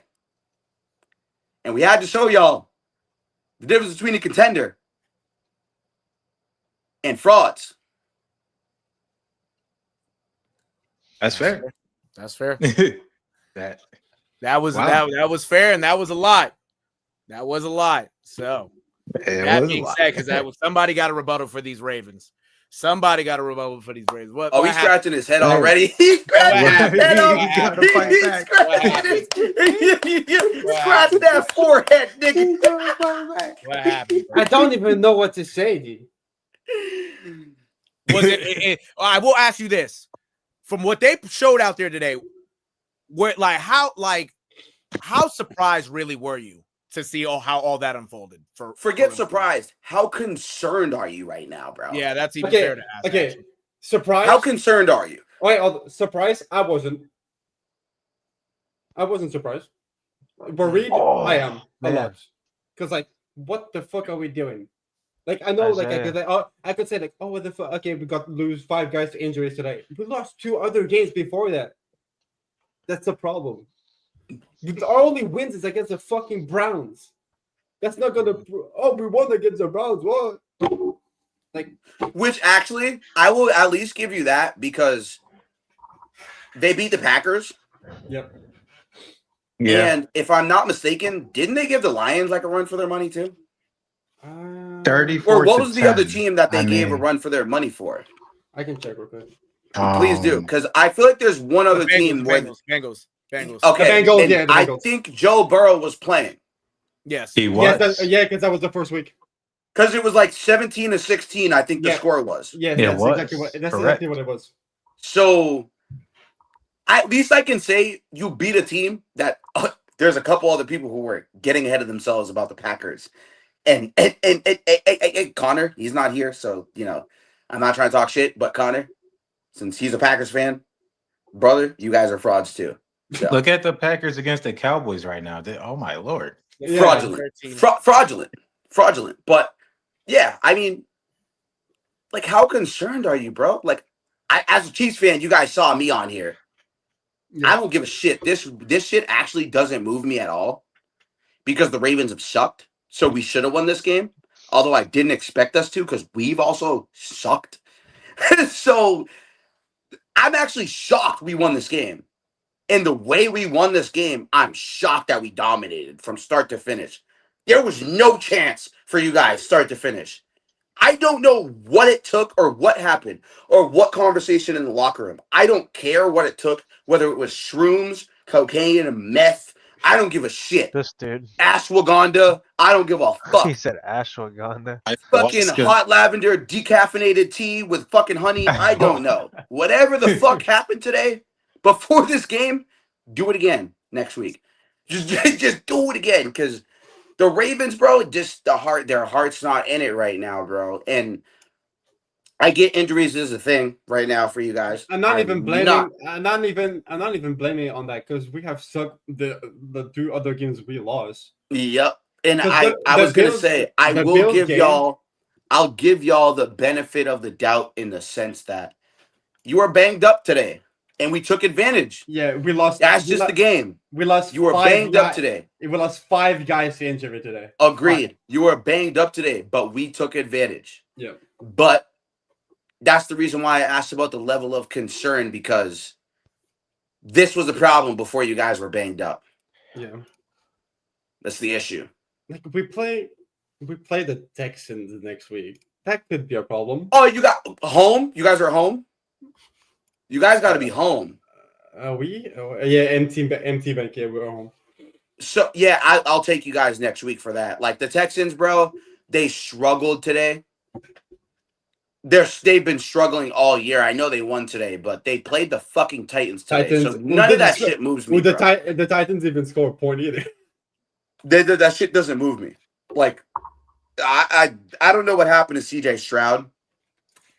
I think it's getting to him. The pressure of what he did his rookie year. Yeah. I think that shit's getting to him, bro. And Yeah, you can fair. see a lot of the decisions he makes and he throws the ball and does all this X, Y, and Z, yada, yada, yada. You can just see he's just trying to prove too much. And like, I know, the running game is almost damn near non-existent at this point due to Mixon being out and Chubb being pretty much a non-factor for the fucking most part. I think that next week the Ravens come down to earth. They come back to earth. It's against the Texans, a team that struggled to fucking put points on the board. They had to fucking work. All the points they put on the board today took a maximum effort today. Like literally, most of our points today are field goals. We'll see. It took a maximum effort for them to get points. And I think with struggling against the Titans the way that they did to put up points, they should have put up 40 fucking points today. It's literally like 3 or 4 field. Because how many? I didn't even watch. What's the final score? If I'm not mistaken, Ben, you are right. It was 3 or 4, one or the other. I think it was 3 field goals and 2 touchdowns by Justice Hill. It was 37-13 37-20 the final score. So if I do quick math real quick, that's 2. That's 14. I don't. But the Texans are still I know it was 37-20 today. It's 2 field goals. And Texans was 26-0. So yes, I knew that. Yeah, like it's tough. It's tough for me to sit here and be like, the Texans are going to win this game next week because there's nothing that told me today against a good team that they could even play against a team like the Ravens, who, in all fucking fairness, let's just go over the teams they face, bro. The Bills, a Super Bowl contender, who are they are probably going to run away with the AFC at this point. Probably. Because they can go like 8-0, I think. I know the Chargers lost today, but I still see the Chargers somewhat also being a contender too. And even with us winning today against the Ravens, that actually gives me way more confidence today after this game and watching how depleted we were. Even us, we were injured though. So yes, you guys were injured, but nigga, we didn't have our most clutch receiver. He's suspended. Yeah, Russia. So to me, like, I'm sitting here looking at y'all and I'm asking myself, like, what more is John Harbaugh going to do? Because if I'm looking at the Ravens front, he's on the hot seat. It might be time. You know who's on the He might be the problem. He might be the problem. You know who's in the hot seat, in my opinion? The Who? Defensive coordinator. No. Yeah. It's got to fall on Harbaugh at this point. He's gone unchecked. He's underachieved too fucking much at this point. He's underachieved too fucking much, bro. John Harbaugh has to be on the hot seat after the season if it keeps going the way it does. Forget after the season. He's got to be on the fucking hot seat if next week is a struggle. That should be a fucking conversation. I know there's probably people watching or anybody watching it. It sounds crazy. Yeah. But it's the truth. He's gone unchecked. So if Zach Taylor can be on the hot seat and the front office can fuck everything up for him all the time and he's left to pick up the pieces, but yet John Harbaugh can go unchecked and be given roster after roster and this after this, and you can't get to a fucking Super Bowl again. Joe Flacco was the guy. Bro, you have Lamar Jackson. And Joe Flacco was the fucking guy who took you to the Super Bowl, bro. That tells me, nigga, it wasn't all you. Right. Yeah. You have Lamar. You have a fucking Lamborghini, and you're holding the keys to a Kia.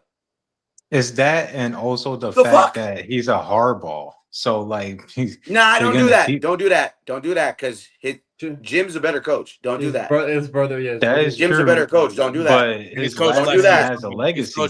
Don't do that. What is John Harbaugh's legacy other than Jim choking? is better than John. I agree. Yeah, but like at the same time, since they've both been two known coaches, and Jim, even with Jim doing better than John right now, their last name at this point, their last name in football is decently big nowadays. No. Why do you think Jim is better than John, bro? Because Jim played. Smart. Yeah, exactly. he did. No, he did. Yeah.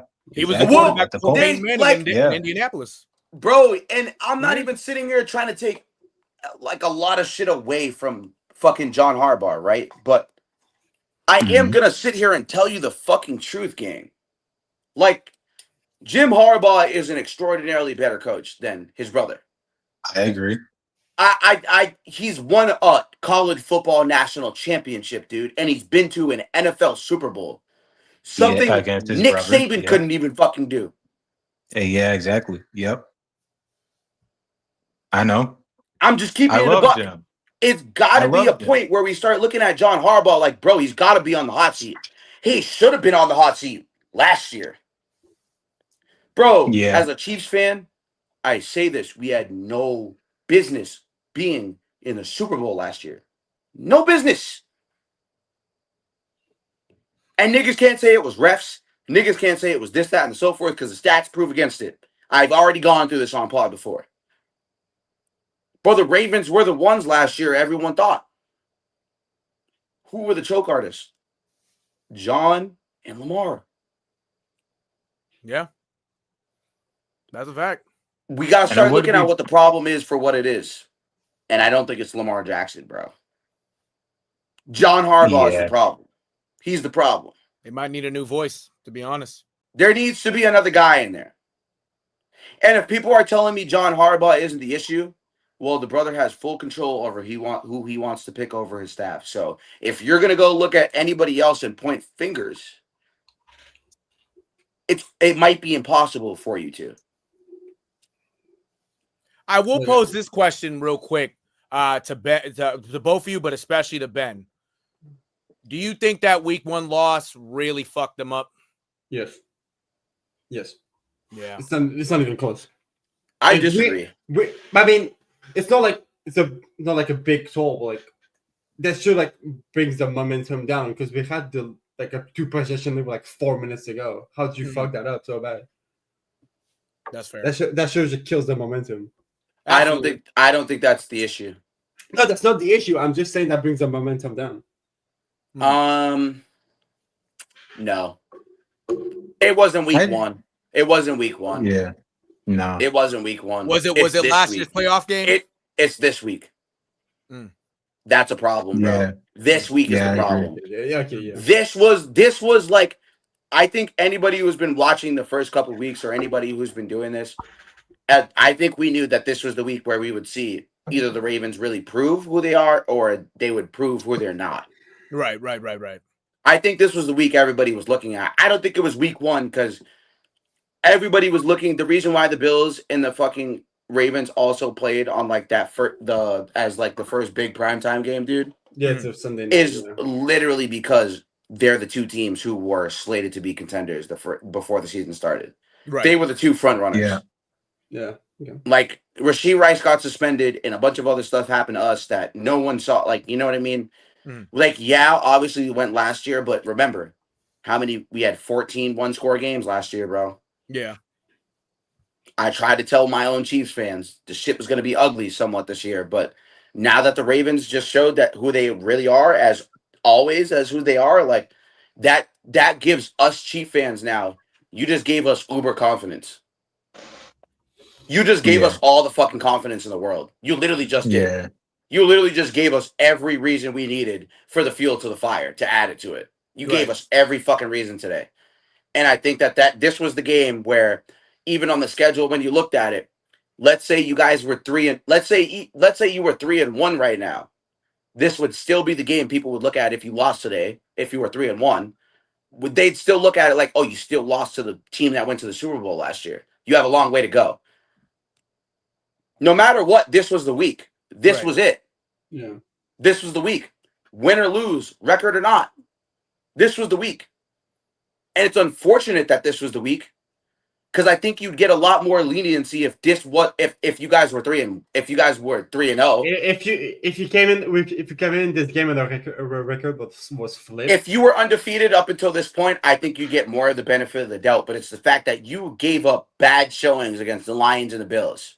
I lied. Yeah, I'm sorry. You did not give up. You did not give a bad showing against the Bills. I'm speaking too fast. Yeah, we put up 40 points. That was a great game. I think that was just a great football game. Just two guys who are trying to win the MVP this year. That's really what it came down to that first week. And then, Jared Goff, dude, he had something to prove against you guys, bro. Especially with how fucking fraudulent he was that second week, I think it was, or the first week. First, yeah. He threw up a dud one of these weeks, and I can't remember, but it was the week offsetting week guys played somebody else. It's first week because they lost to the Packers. They lost to the Packers. Yeah, that's what it was. Because I was sending fucking proof that Micah Parsons was getting locked up by Sam Laporta and Penei Sewell, but that's a whole and the second week they put that's a whole different story for another group chat and a whole different other group of people. Like 2 weeks ago, 2 weeks ago they didn't put up like 50 points against the Bears. Was that 2 weeks ago? Or was that last week? No, but it's the Bears though. They're still figuring themselves out. Yeah, the Bears. You're right. Yeah, listen, the Bears have all the talent. It's just they're figuring out how to put it together. New coaching staff. New guy at the helm, Ben Johnson, still learning how to be a head coach. I think that it'll write itself out eventually. And I think eventually being next week, because they're going to ride high off this confidence this week of beating the Raiders, who gave them a fight today. And the Raiders have given each team a fight every week, dude. Yeah. And I told you guys, the Ravens weren't going to be slouches. Yes, they might lose, but they weren't going to be a team that's just going to fold over. And that's how I feel about a lot of these teams who we thought were really bad last year. Like the Jets and Steelers and a couple of these other teams, like I sat here and told you guys it's spread out this year, man. It really is. Mm-hmm. There's no clear-cut favorite. I know the Eagles might be undefeated, dude, but they're not the clear-cut favorite, dude. No, they're not. They're not. And you would think so, but they're really not, dude. And I'm not knocking them, because they won a Super Bowl last year and they're still undefeated. But they haven't looked like the Eagles of last year, where I felt like nobody could beat the Eagles, dude. And as a Chiefs fan going into that Super Bowl, I said this to Ant. I said, yo, I knew. Like, I already said to him, GG's before the shit started. Like, there was no way we were winning that shit, bro. It was just the Eagles. They were that good last year. And this year, I think a lot of teams got film on them, what you can't deny is the defensive talent. They're so good on defense right now. And that's where the Ravens lack in terms of being a contender. The defense has been a bunch of bullshit. It's been a bunch of smoke screens and bullshit. I don't care whether you have Marlon Humphrey, Malachi Starks, Nate Wiggins, fucking Roquan Smith, Patrick Queen. Bro, you have all these niggas and you're giving up 30 points a game, dude. That's a coaching problem. That's not a player problem. That's a coaching problem. There's got to be a question on whether John Harbaugh or not should be the coach next year. And I don't think he should. You know who I think would thrive? Mike McDaniel. I think that John Harbaugh should hire Mike McDaniel as the offensive coordinator. All the guy does is set up touchdowns and set up speed and knows how to move the ball. Right. Mike McDaniel could be a guy next year or Cliff Kingsbury. That should be a thing. They should explore these options. And I don't know. Obviously, I don't know the contract, so I'd have to look at those things. So I don't know. But if Mike McDaniel gets fired, and let's say Cliff Kingsbury gets fired because of what's going on right now in Washington, I think that's an option that you guys should explore. And if John Harbaugh can't save his job by saving himself, he should save it by saving the staff. Exactly. I agree 100%. And honestly, quite frankly, even going to that, Amari, too, real quick, adding that element for a guy like Lamar Jackson, and just as to kind of how should I say, kind of change the view in Lamar Jackson's eyes of a more versatile, more creative type of coach. Yeah.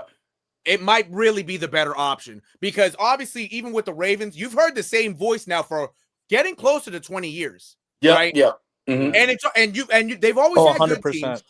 Dude, they've always had good teams. You've always had teams that are going to compete at least for a playoffs, or at least they'll have like a winning record every year. You know what I'm saying? Yeah. Like, they've always been a Absolutely. successful team. But when you think about it, it's like you could do all that in 20 years, right? Or close to 20 years. But how have you only gotten to one Super Bowl? Yeah. And you've had all these good teams and players. Sometimes enough is enough. And yeah, and you got to really also look at it when it comes to next week against the Texans. If they come out flat next week for real, now there's a problem. It's a real problem. What do you mean? Now it's been a problem. No. I'm saying it's been a problem. Like, but like you lose to a team like the Texans, who haven't done shit the whole year, right? You know, it's like calling it like was starting 0-3 and beating a young Titans team that could very well end up with the number one pick again next year, right? Yeah. Like that don't mean shit. That don't count for shit. So if you're gonna come out flat against a team like a Texans, it's like, this was a problem before, and it's been a problem, but now it's like, it's like you really look at it, it's like, I don't know if the Ravens are really gonna. It might be the season might low key be. I'm not gonna say over, but you really don't see them going anywhere if they fall flat against the Texans. In terms of being a contender, that's over. Exactly. That's over now. You guys have seed your way out the door after that. Like that's gone. That's gone. That label is over with. And honestly, when you lost to the Lions, that was over with. Exactly. For real. Because the Lions didn't have a good showing the first couple of weeks. So that was it. That was it. That's very true. No, that's fair. That was it. Fair. And and I'm a Lamar Jackson supporter. I love the guy. Like, I think he's an extremely fucking talented football player. Mm-hmm. You know? And I think that he very well could be the best quarterback in the league if he hasn't fumbled and done certain things in the playoffs and X, Y, and Z. We might be having a different conversation, but those things are looked at because we saw last year a game manager won the Super Bowl. Yeah. And guess what? The greatest fucking football player in the history of the NFL is a game manager. Yeah. Exactly. That's how you become an elite quarterback. And it comes to a point where you start asking Lamar, if there's can you be a game manager? We love the flashy plays. We love the jukes and the yada yada yada. But nigga, we're not asking you to be Jamar Chase, nigga. We're asking you to spread the ball around and get it to the guys we gave you. Exactly. It is what it is, but there has to be a certain point where we saw last year too. He was 41-4, 41 passing touchdowns and 4 interceptions, bro. It gets to a point where you start asking yourself, bro, is this what we can trust? Is this what I'm looking at? And is this something that I can actually sit here and say definitively, this is where we're going to be as a fan, as a Ravens fan, if I was Ben, I think that there has to be a question of it might not be the coach, and that's how I'm seeing the situation. And to be honest with you, that's how I've seen the Ravens situation the past 2 years. John Harbaugh should have been out of there 2 years ago. Yeah. That's just reality, and no one's gonna agree with that. Everyone's gonna call me crazy. But look at what's happening right now this year, and you can't tell me I'm wrong because we're seeing it in real time. Right. Yeah. No, for sure. It is tough. It's tough. Yeah, no, there's a lot of uncertainty going on in Baltimore right now. It really it's really a tough watch. This was a team that when you look on paper and you look on everybody who's on that roster at the start of the year, that team at least is going to should win 12, 13 games, maybe even 14. Maybe This even, Ravens team, if they were know? that dominant, they should have won 14 minimum this year. Exactly. If they were as good as everyone said, Yeah. this Ravens team shouldn't lose less than 14 games. Yeah. That's how good we thought. That's why I placed them where. Yeah. I know the schedule is tough. Don't get me wrong. Right. I know the odds were stacked up against the Ravens a little bit. The schedule's not pretty. It's not fucking pretty. Yeah. So I can at least give a little leeway in the sense that the schedule hasn't been fucking pretty. Mm-hmm. You've gone up against 3 contenders in an elite fucking defense in the Browns, which you then put up 40 points on. So that defense that's better than all the teams I just fucking named. Actually, our defense has been really fucking good because we haven't given up over like 23 points, I think, if I'm not mistaken. Something like that, yeah. The Chiefs defense has been very good. And that's where we expected y'all to be, even better. We gave up 9 points to a Giants team who put up how much today? I know we all know that's a rhetorical question, but you get what I'm saying though, right? Yeah. You get what I'm saying though, right? Yeah. Exactly. There can't be excuses with that type of stuff. And when you're a contender, especially in this league, NFL is a what have you done for me lately league, bro. Yeah. Yep. It is a what have you done for me lately league. It is not, oh, we just gonna wait and see. Nigga, you get fucking 17 games a year. 18. You better make the most. And you're lucky if you're the type of nigga who gets preseason. Yeah. So you got more than 17. Yeah. Absolutely. Yeah. No, we literally got 20. Right. We got 3 preseason. Yeah. Exactly. I tell you, and that's why the NFL is the way how it is. Because really, I've said, Amari said, and honestly, even all of us basically said it in different parts. It's any given Sunday. It's any given Sunday. You know what I'm saying? Like, even the teams that don't have no business of beating you can end up beating you. Can beat you. And that's not even just with the Ravens. That's with John Harbaugh's brother, brother, Jim. You know what I'm saying? Going to Chargers real quick. Chargers had no business of losing that game, but with the team, how stingy the Giants are, especially on defense, look what happened. You know what I'm saying? Yeah. A team like the 49ers, Lord and behold, because they're the 49ers, you expect them to low-key beat up on a team like the Jaguars, but look how the Jaguars are looking. Okay, beat them from start to finish. You know what I'm saying? Like, it's any given Sunday. It really is. But especially with the Ravens, you got to see what happens next week. But you know, it's some interesting times in Baltimore, to say the least. I know we're getting towards the end here, but I know Connor has joined us. Appreciate you joining us, Connor. By the way, I know you got in here a little late. I will ask you real quick before we get out of here. In terms of the Patriots and how they did today, for Drake May, can he continue to keep playing the way he's been playing? Or are we going to start to see a little bit, not to say up a slump, but are we going to start to see him kind of come back down to earth, especially playing against the Bills next week? If he's still here. Yeah, he is. Conron? The Don. What team are it kind of cut out earlier. Okay, I'm here. No. Sorry. You guys. Hello? Sorry. Oh, no, you're good. No, he's good. He's here. No, I was talking to Connor. I had to go in the other room for a second. My fault. No, you good. No, you can still hear me, though, Connor, right? You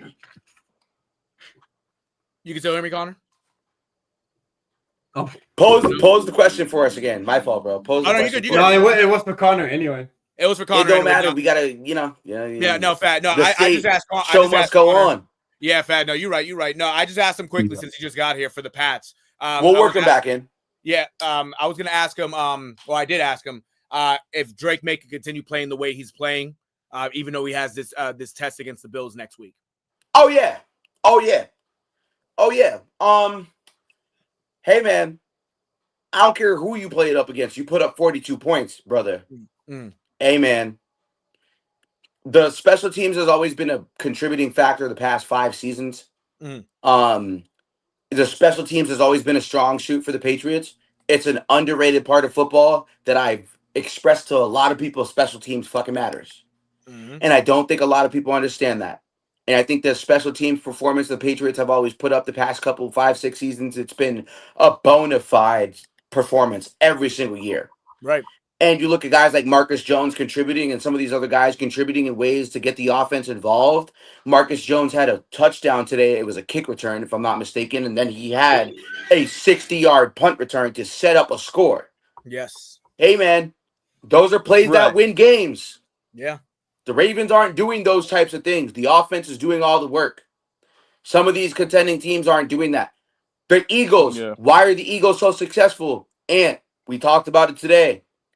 Special teams, defense has been a factor. They have been an elite unit. The Eagles' special teams has been the best special teams unit in the league so far the first 4 weeks.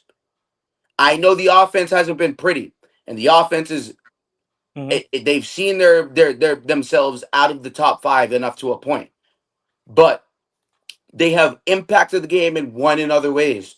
That's what makes you a contender. Yeah. And the Pats team, absolutely, they are making plays, and these teams are, and some of these teams, other teams we're seeing too, are making plays to make them contenders in terms of whether it's a wild card, or even just a divisional or a championship game. This Pats team should be proud of the fact that they're winning these games in other elements, and the offense is thriving due to the other units, that being the defense and the special teams, driving the offensive unit to score points. This is a big factor as to why the Patriots have been so successful. Absolutely. And I think we should, there has to be more of a recourse instead of a discourse as to why the Patriots have been so good. You can't say just because, they played nobody and they played teams they expected them to beat. No, because a lot of people had the Patriots beating the Steelers. I did not. I just could not see them, the offense, going up against a team that they've neutralized offenses enough to a decent amount for them to try and win games. And if they haven't, which they lost to the Jets and the Seahawks, who have talented offensive players, I'm a little bit more or less inclined to sit there and be hard on the Patriots when they come out here against a team like the Panthers and dominate in a game where everybody, I think, expected this Patriots team to. I don't think everyone expected the Patriots to win in the fashion they did today. I think everyone thought it was going to be a barn burner in a closer game. I don't think everybody expected the Pats to come out and score 40 points. But that's the difference between having a great special teams and a defense that contributes and enhances you scoring points, and the nature and the culture of your team. If those guys on special teams are going hard, it's going to trickle into the locker room and the culture for the rest of the guys who are also young. It's a young team. It's not an old team. It's a young team. These guys are hungry. They're ready to go, and they want to win these games. And I think next week, I got to sleep on it for a couple nights, but I don't think this game for the Patriots is out of reach, considering that the Bills struggled. The Bills' special team and defense struggled this week against a Saints team who had no business being in the game at all. At all. Right. If my Chiefs could blow out the fucking Ravens, dude, the Bills had no sense in no way of fucking sitting over here and giving up what they gave up to the Saints. And that's how I feel about my Chiefs team now. I'm doing a whole 180 because today was the wake-up call. This was going to be the one. And if we got blown out and got smoked today, I wouldn't be saying what I'm saying about other teams. So that matters a lot. And I think that mattering a lot, the Patriots have that advantage every single game when it comes to defense and special teams in comparison to the rest of the schedule that the Patriots have. It's not a hard schedule. This Patriots team should make the wild card. They should. And the only thing that's supposed to be in the Patriots' way, as per fucking usual, even back in the day sometimes, is the Colts. That's fair. That's the reality. Yeah. That's fair. And even quite No, frankly, that's definitely fair. No, yeah, and I was gonna say also, and to go off what Amari says, also, the only thing that also holds the Patriots back in general is themselves. Real shit. Yep. You know what I'm saying? Yeah. You have the coaching staff too. Exactly. No, exactly. And it's the coaching staff too. Like, it's only that they, and even just how it was a few years ago, back in 22, when the last game of the year they had to play the Bills right after the DeMar Hamlin situation. The Patriots controlled their own destiny. They shit the bed. They gave up 2 kick return touchdowns and whatnot. They missed the playoffs, right? So even in general, with this team, especially the last few years, obviously the last couple of years, they really suck. This year is a far much more better team. You got the roster itself, what's out on the field is a lot better than what we've seen the last couple of years. If they just continue to, if they just continue to do what they're doing, play out the way that they're playing, you'll go through some growing pains, whatnot. But if you just stick together as a team and continue to build the commodity, you'll see the progress. You'll see good things happen, right? You have a coach now that at least is formidable to lead a team of some veterans, but a lot of young guys to keep it pushing.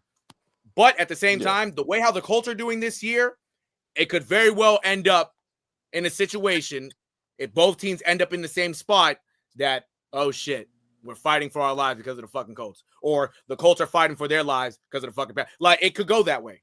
It really could. And I'm glad Amari, even at the beginning of the year and how he's shown with the Colts, especially how Daniel Jones has played, this Colts team is similar but different to the Patriots team, because all the Colts needed was a quarterback. All the Patriots really needed, in this case, was a coach. You know what I'm saying? That's what it's come down to. And quite frankly, the starts that these teams both had has been good. Let's see what happens in week 5 for both teams. Hopefully the Pats can get it done against the Bills. And if I'm not mistaken, who do the Colts play next week? Is it a divisional game or who? The Raiders. Oh, they do play the Raiders. It's not a divisional game, but it's a conference game. It's a conference game, exactly. Okay, it matters to a team like the Raiders looking to redeem themselves, and they signed Geno Smith not to fucking miss the playoffs. So exactly. No, that's facts. That's facts. And like I said earlier, it's any given Sunday too. So obviously, just like we had some surprises this Sunday, we'll have some surprises next Sunday. It's inevitable. You know what I'm saying? But with that being said, because I know we're just over the 2-hour mark here, that's all I got. That's all I got to say. Any final lasting words for everybody before we head out? Yes. There's one more game I would like to pick everybody. Actually, I want to pick Nero's brain a little bit more so than anybody else. But hey, man, I got a question for you, bro. Oh, for sure. Is this 49ers team in trouble for the foreseeable future? I think that's a valid question to ask, considering injuries and coaching staff and carousel and all this other stuff. But is this a game we look at with the Jags winning and beating the 49ers, right? Is this 49ers team in trouble for the foreseeable future? Is their future in question? That's honestly, Amari, that's a valid question. Definitely want to pick your brain. And I would say it's a valid question because the missing piece to all this right now, even though they're 3-1, not having George Kittle out there, especially as one of the best tight ends in the league, if not the best, not having him out there really takes away what they can really do through the air as well. Because they're relying too much on Ricky Pearsall, excuse me, and he's over here getting banged up. Got banged up today, left the game, right? Christian McCaffrey, even though he scored today, Christian McCaffrey isn't the same how it hasn't been the same how that he's been for the last couple of years, especially due to injury, right? Right. So you're relying on guys with injury problems, and naturally, one of your best players is hurt. You don't have him to throw the ball to. When it comes to the defense, also losing Nick Bosa for the year with an ACL injury, it's taking a toll because even today, that front four really couldn't get anything going. Travis Etienne kind of had a way with that defensive line, and so did Travis Hunter. I didn't want to even say sadly. It's really one of those things. It's like, yeah, like you look at this 49ers team, there should be no way that a team like the Jaguars should have had their way with you. And not to take anything away from the Jaguars. The 49ers, the last few years of how they built their team and who they have on their team, you expect them to win damn near every game. But the way how it's looking now, even at 3-0, it's like this team really doesn't have an identity right now. It really doesn't at 3-0. It really doesn't. They've kind of just gotten bailed out with winning these games. They got bailed out in week 1 against the Seahawks. You got bailed out against the Saints. And last week, who was it last week that they played? They played the Cardinals. You got bailed out against the Cardinals. Right? It's like there's no identity. You don't have George Kittle. You don't have Nick Bosa. You don't have George Kittle for a few weeks. For a couple more weeks, I should say. But you don't have Nick Bosa for the rest of the season. If there were to be an identity, if there was an identity now and you just lost this game, it's like, okay, fine. You know, it happens. You lose the game, whatnot. But with there not being an identity and you're winning, you won these games basically off of the last second, off of luck. I don't know. I really don't know how far this 49ers team can go. Because even with them starting 3-0, I could see, honestly, this 49ers team losing, like 3 out of their next 4. You know what I'm saying? Right. I just don't know. I don't see them really improving on where they should. I don't see them falling anywhere crazy. Like, I don't see, if they were to make the playoffs, I don't see them doing anything.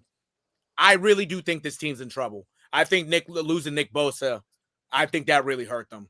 Because especially that defensive line today did not do shit.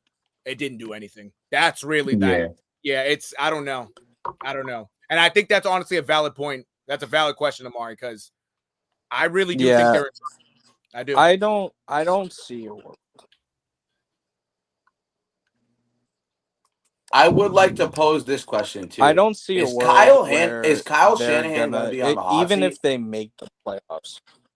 Oh, okay. Is Kyle Shanahan going to be on the hot seat? Oh, is he going to be on the hot seat? Probably. It's a valid question. I'll just this though with the Niners is like I think they will definitely consider him being gone at some point soon this year because I just don't see where the Niners, even if they make the playoffs, making it out of the first round. Like, I just don't see it, especially the injuries, this, that, the third, but the consistency is just a huge problem for them. And I mean, they don't have Ayuk back.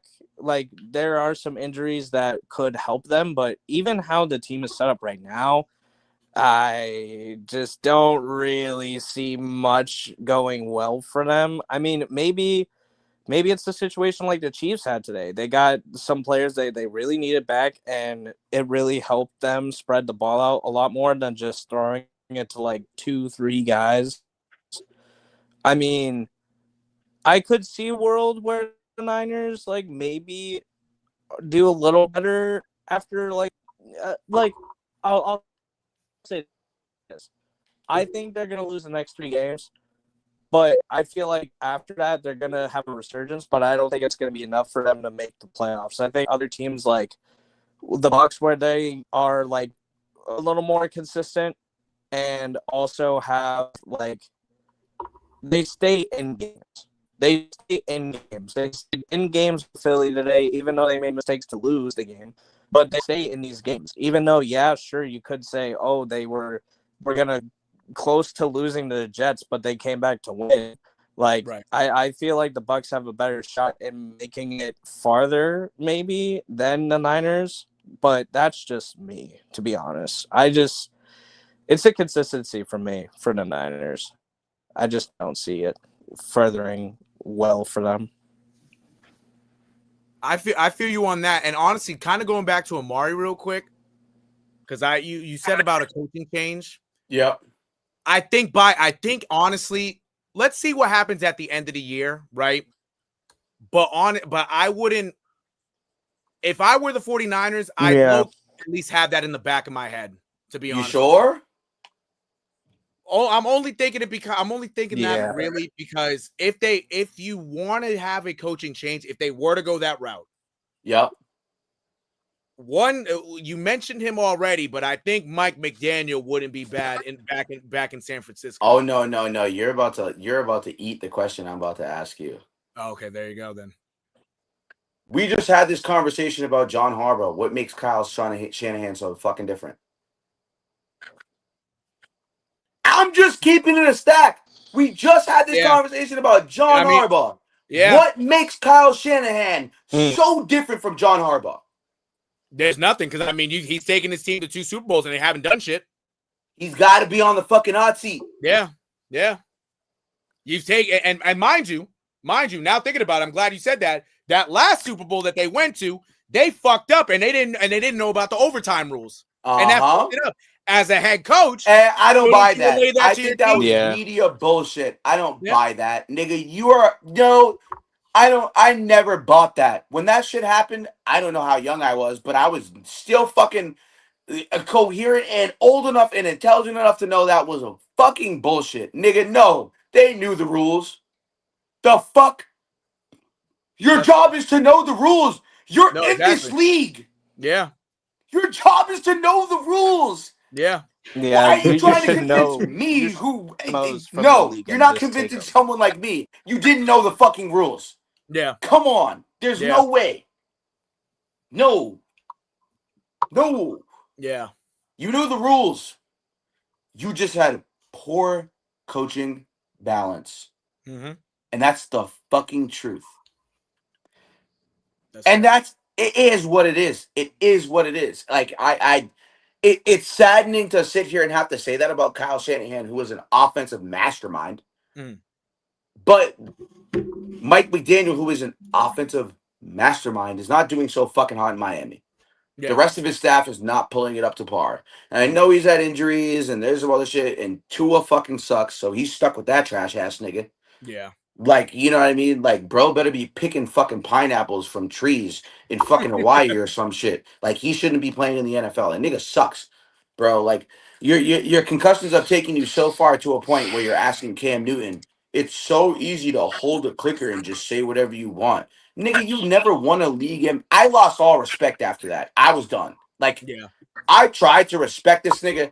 I tried to give Tua the fucking benefit of the doubt. That nigga sucks. Bro, he's trash. He's garbage, bro. I don't care what niggas tell me, bro. You had Tyreek Hill. The only 4,000-yard season you had is because Tyreek Hill had to have damn near 2,000 for you to even be fucking relevant, bro. Get the fuck out of here with your trash ass. And get those braids off your fucking head, nigga. Get the fuck out of here, bro. Trash ass nigga, bro. A trash ass football player who thinks he's better than he was because he played for Nick Saban and had a stacked team, bro. You are a trash ass nigga. You have fucking help in Miami, and you're sitting here trying to make yourself seem like you're better than Cam Newton. It's easy to touch a clicker. The nigga won a league MVP and went to the Super Bowl. 2 things you've never done. Exactly, though. This nigga's revisionist history is fucked. Nigga, the way this nigga is acting, he's starting to really support the fucking head vegetable claims. The nigga's really starting to sound like a fucking vegetable from those fucking concussions. Because he didn't want to go down. He didn't want to watch film enough to go down. He wanted to be a fucking hero when you're never that good. You've never been that good. I'm fucking tired of niggas sitting here trying to tell me Tua Tagovailoa is good, bro. He's a trash ass nigga. He's not a good quarterback. Get out of here, bro. I'm done. I tried to defend that nigga too. That's the craziest part. I've tried. You can't. It's impossible. Fuck am I gonna sit here and do? Right. I can't sit here and fucking tell this nigga, oh yeah, yada yada yada. Yeah. Bro, he's garbage, bro. Trash, man. And it gets to a point where you got to look at Mike McDaniel, and he's not even the problem. He's not even the problem. So, yeah, there's a lot around the NFL this upcoming week that There's a lot of questions to be answered, but I think hot seats should be in question at the end of this year. Mm-hmm. John Harbaugh and Kyle Shanahan are two people who are on the hot seat. Bouncing. And Sean Payton, sir, you may as well be on the fucking hot seat too. Ooh. Oh, He may as well. Really? That's fair. He may as well. That's fair. Yeah. Yeah, that's fair. The Broncos haven't You've done had that. Russell Wilson. Now you have Bo Nix. I see I where get you're it. coming. But he may as well, Sean Payton may as well be on the hot seat the way that the Broncos have looked offensively all year so far. That nigga may as well be on the hot seat too. Right. And guess what? The Jets, Aaron Glenn, better figure it out because we know how the Jets get down. We know how the Jets get down. They like to fire niggas left and right. They gonna fire your mama. It don't matter how much money she made you. They gonna fire your mama. They don't care. Yeah. They don't care. And your mama don't even got shit to do with it. And they just be like, oh, she got to go too. She was never here. She was never in the building, but she got to go. Exactly. And even that other team in New York, that guy's not safe either, Mr. Dable. He ain't safe either. Dable's never been. The only reason I'm saying that is if it were to get real bad, they'll probably cut him. No. Like it's not the fact that he's not a good coach. It's just that considering it's the Giants, he took Daniel Jones. He made Daniel Jones look like a playoff quarterback. Gang. They're not. He's not going anywhere. If they can at least replicate that with Jackson Dart, he's not going nowhere. Dable's not the problem. We've seen that. He took an extremely injured roster with Saquon Barkley, who was also injured, to the playoffs. And they had no business making the playoffs. The Giants were a healthy fucking surprise that season. No way. Dable's not on the hot seat. I'll give Dable a little bit more leg room here. For sure. But honestly, bouncing off you can't blame him. You can't. It's not his fault. They've underachieved. Underachieved. The front office has underachieved for him on multiple occasions. Yeah. And he made the playoffs. And he went to the playoffs with Daniel Jones, who had no business being as good as he was that year. But it's because Brian Dable was drawing up the plays and taking the helm. That's really what it was. I would sit here and be like, oh yeah, okay, I would get why you would say that enough to a point, but it actually doesn't make sense in the grand scheme of what's going on with the Giants. It's not the same as the Jets situation, which has suffered at the hands of the front office since Mark Sanchez at this point and before that. So yeah, their front office is terrible. They've been terrible. That's the reason why they went to the AFC Championship game and never did shit. It's because Mark Sanchez overachieved, and they rode the fucking coattails off of that to keep their jobs and do whatever they needed to do for however long because of that whole situation and that time period. They beat Tom Brady. Of course, they're going to ride off of that for who knows how long. They beat Tom Brady, and the owner is just letting them go unchecked. Yeah. With the Giants front office, I tend to agree because they've been like a dumpster fire front office wise for the last few years. You literally let Saquon walk to the fucking Eagles, man. Your division rival. Are you dumb, man? That. And you know what's crazy? That alone just shows you how dysfunctional that front office is. You're not gonna. And you know what's crazy? John Mara sat there. Homegrown. John Mara sat there, and John Mara said on Hard Knocks, "If Saquon Barkley goes to the Eagles, I'm going to lose sleep." Bro, this nigga has probably not gotten a single night of sleep the past 2 years. Yeah. This shit doesn't write itself, bro. The shit writes itself, bro. These jokes, it all writes themselves when it comes to the Giants and the Jets. I get it. But the Giants aren't enough of the Giants are just the same as the Jets, like Connor just said, in the sense that this shit writes themselves. You had the Giants GM's son saying, you only get this job once, you may as well win. His son telling him to draft Malik Neighbors or Jaden Daniels. His son literally said, this is a no-brainer. Why is your son telling you how to do your job? Yeah. What? And they And the front literally office drafted doesn't. They don't Malik see that as Neighbors an too. That's the issue. funny thing. Mhm. They don't see that as a problem. Hire his son. And they drafted Malik Neighbors If too. his That's the father funny can't do part. it, hire the son. I'm sorry. I'm sorry. Yo, there's literal people like us, and there's other athletes I know who I've coached. Those kids are just as smart as us. I would hire those kids before they hire that nigga in New York. Dead ass. Yeah. I would have hired some kids I coach over that nigga. For real. That's the sad part, bro. Hire me. Actually, Ant hates pitchers in baseball, so we're not gonna sign him. Wow. He hates pitchers.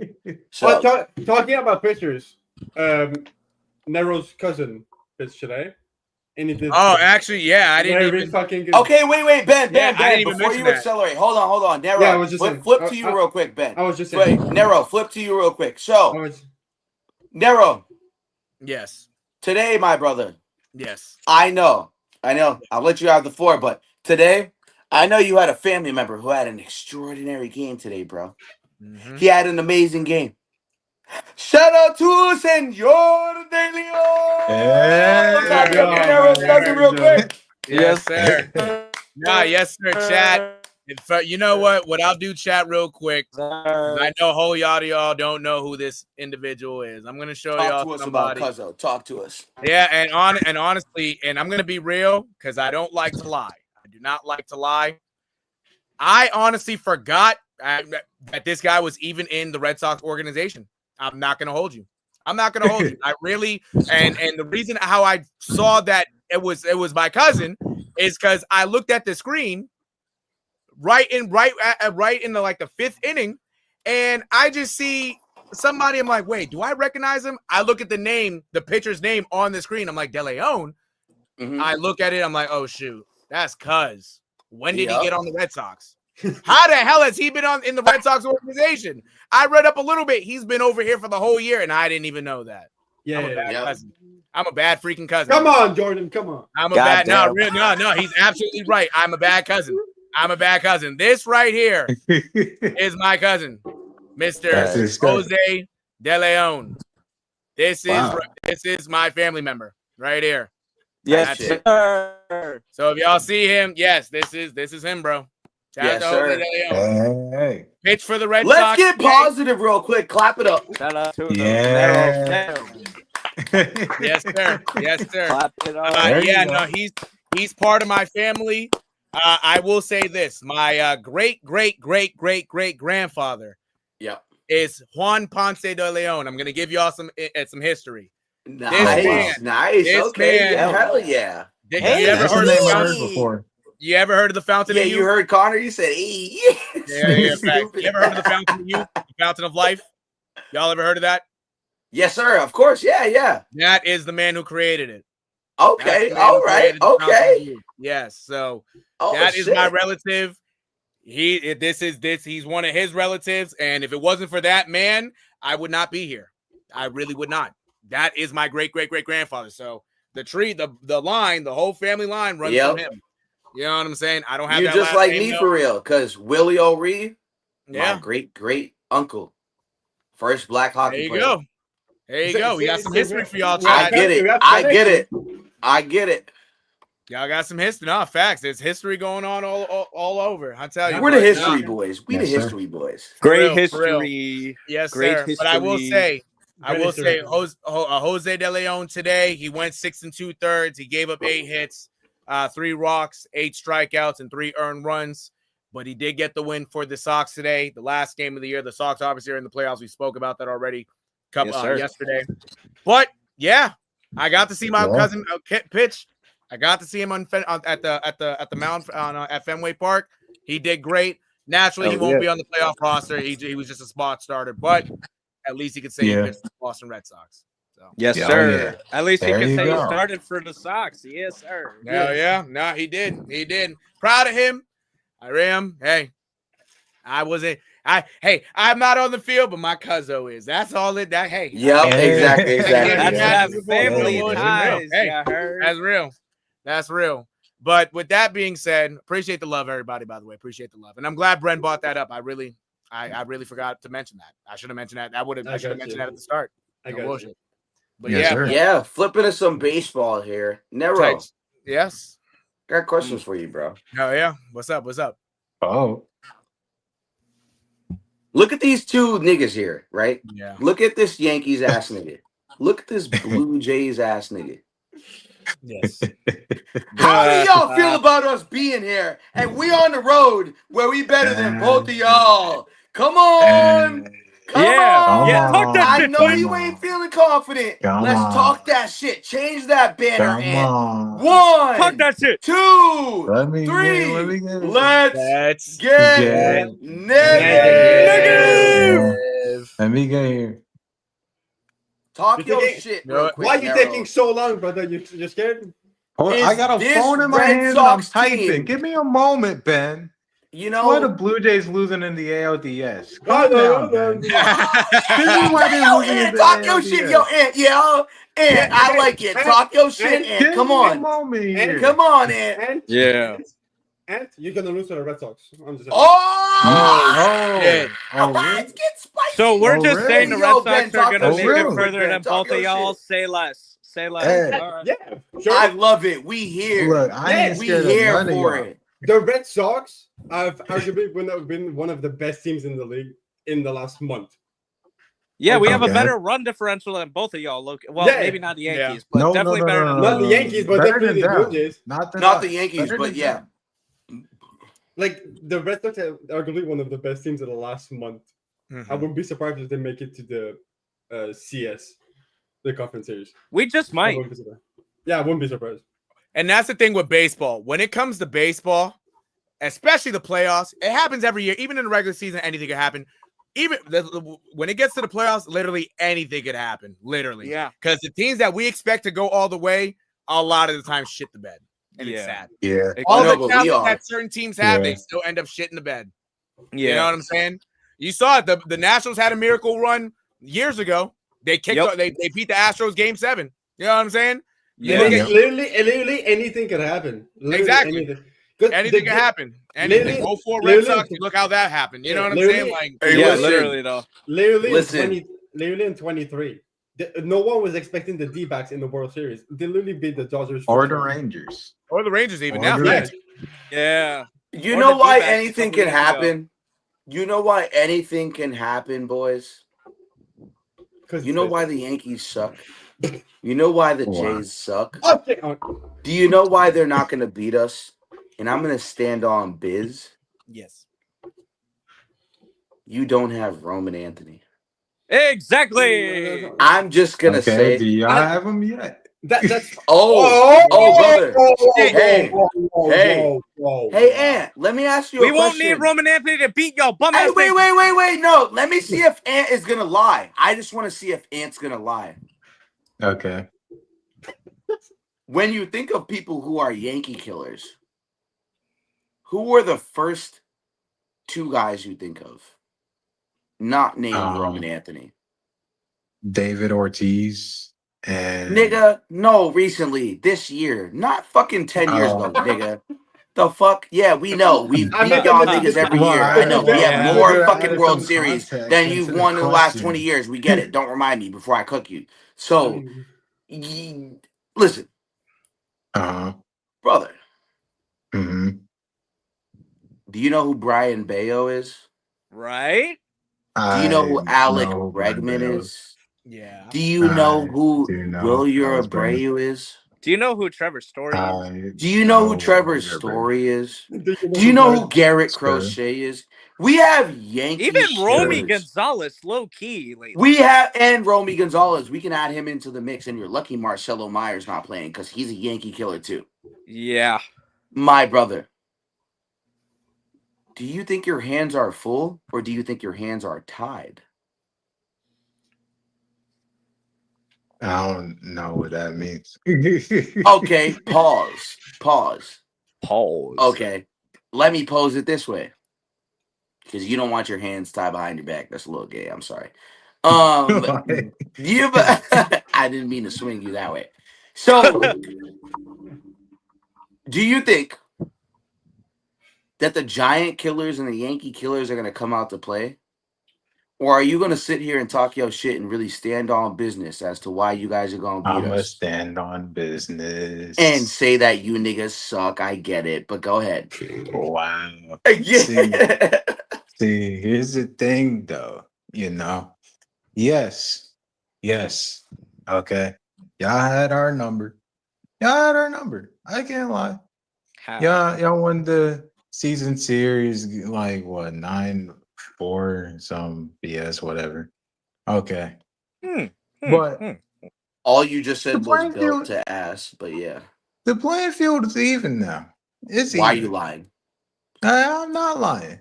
It's even. Because like, are we gonna forget how it looked whenever we played y'all in Fenway? Whatever happened in Fenway? Yep. And not to be a guy running off of recency bias, but to be fair, it wasn't that long ago. And it was the most recent series we had. We looked pretty even. We looked pretty even right now. And we look pretty good right now. I have faith in our team. You get a little scoff in there. There's a little scoff in there. Yeah. You get a little scoff in there. Yeah, all right. We looked even. No matter Yeah, how because much you it's want to in New scoff. York, not Fenway. Exactly. It is in New York. Okay. So, and Aaron Judge has been heating up. He's been heating up. And yes, he hasn't been the greatest playoff performer career-wise. But I believe that can change. Giancarlo Stanton, he has been a type You of got playoff performer who else? Who in else his is gonna? career. Who else is? Ben Rice. Ben Rice has been popping off lately. Jazz Chisholm, he can do some. We can Just I isn't can the go little on bitch who can't that keep whole crying after roster. being Trent called on Grisham, tracks. Be the number whole 2 roster. with freaking Judge. Oh my god! Oh, I Max can't. Fried. I can't. Max Fried. I can go on with our team on who I feel confident with right now that we can beat y'all. I'm not gonna necessarily say in 2. It could probably go to 3. We're rivals. We're gonna fight each other. We're gonna want to beat our eyes. But I got us in 3. I feel confident in us. And Okay. y'all can say whatever All y'all right. want. We're gonna have a good yelling and screaming session at each other on Tuesday about it. Tuesday and Wednesday. We're gonna have a little bit of fun with it. But I got us in 3, and then we're gonna beat the Blue Jays in 5. All right. We're gonna go up You in won't even Toronto. make it past the We're Red gonna go Sox. up I'm in telling you, Toronto. kid. We're gonna beat the Blue Jays in 5. You won't even make it past the Red Sox, brother. And Sorry. we're Thank you, gonna a take care of confident Blue business. Jays fan. Thank you. I think this is you. the year. I'm saying I'm fucking. And you guys can talk whatever y'all want after this, but we're gonna see when it gets whatever happens on Tuesday, Thursday, whatever happens, or not. Well, Tuesday, Thursday, Wednesday, whatever. I got my days mixed up, and then the ALDS, whatever. We'll see what happens, but that's what I believe would happen. Y'all can come back at me. We could Red even Sox, bet on Sox this. in 2 buckets. We could bet on this. Red We Sox can in put 2 money buckets. on the line. Which one of us is going to make the ALCS? Because it's going to be one of the 3 of us when you put the math together. We can put some money on this. I don't know about Ben because Cash App and money transferring is weird from America to Canada. We can put some We money can't on even this. figure that out. We can put some money on this. We Bro, can get I'm lit. standing on business because you owed money to me before. Like, me and Ant already had a bet previously, and I won. So let's just put a little 10 on it. I don't give a shit. A little I 10. don't give a shit. Honestly, no. I'll put fucking I'll put 30. I'm that confident. I'll put fucking 30 on it that Okay. the Red Sox win. I don't give a shit no more. Anyone put else 30 want on to it. hop in? I'll put 30. 30? Is that good for you, 30? man? 30? All right. I'm just All telling you right, right now, say man. less. I hope you Hey, ain't. I Ben, hope you you ain't gonna hopping win in? that 30. We using Wise for you, Ben? I mean, I can't even transfer money. That's the thing, but I would. Type shit. All All right. What the right. fuck, Dad? Okay. The shit talking will be on Tuesday. I'll tell you that, but I'm gonna tell you All this. Oh, we about to talk more shit in a second. All I'm saying. Don't worry.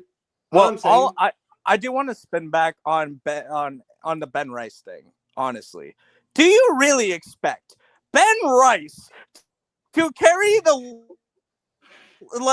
Not carry carry. with Aaron Judge? Y'all really don't like John I didn't say Carlos, carry. and even though he isn't really awesome. But you really think Ben Rice is that guy? He's not that guy, pal. He is not that guy. He's a good player, bro. Other than Judge, You seen what he who did can you today? He's a good player. actually trust on? Who can you actually trust on other than Judge to help y'all? Seriously. Stanton has been wishy-washy.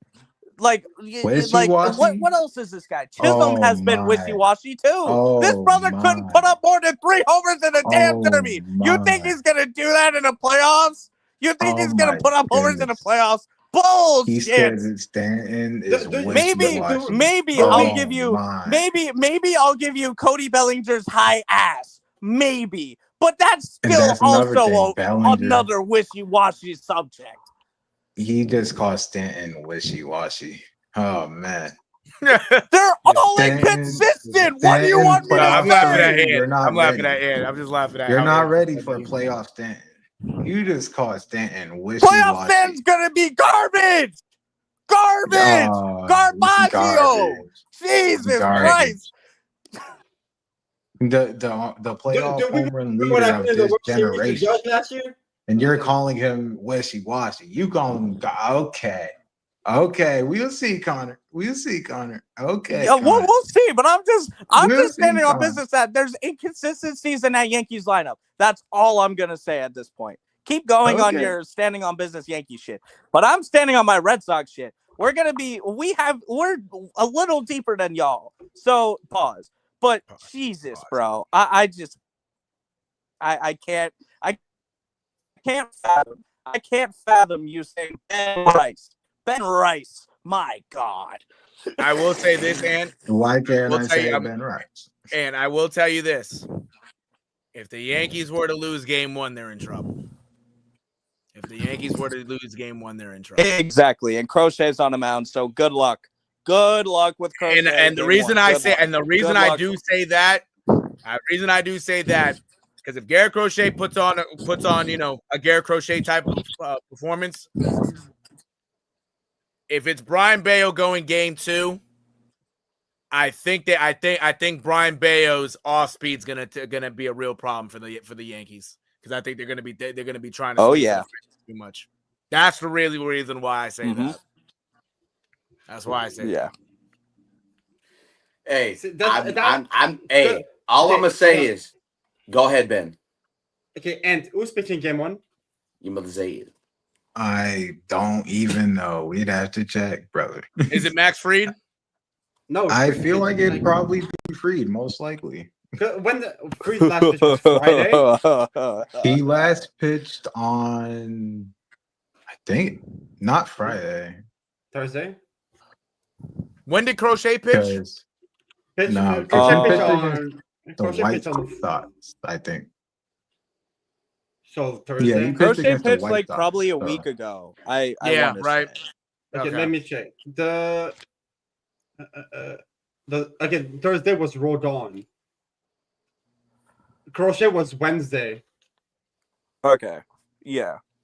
Okay, yeah. So I feel like it's gonna be Crochet versus Fried. Fried was Wednesday as well. So we go into the. So we're going to this. There's probably Crochet Fried. Crochet and Scooble matchup, right? Oh, you're talking about Cy Young? Yeah, if they play, are the Tigers still in it? Right, they're in the playoffs, right? Yeah, the Tigers are. Yeah, they're in the wild card. Yeah, Aren't they playing if Guardians? Scooble and Crochet go against each other, are we going like? Yes. Absolutely.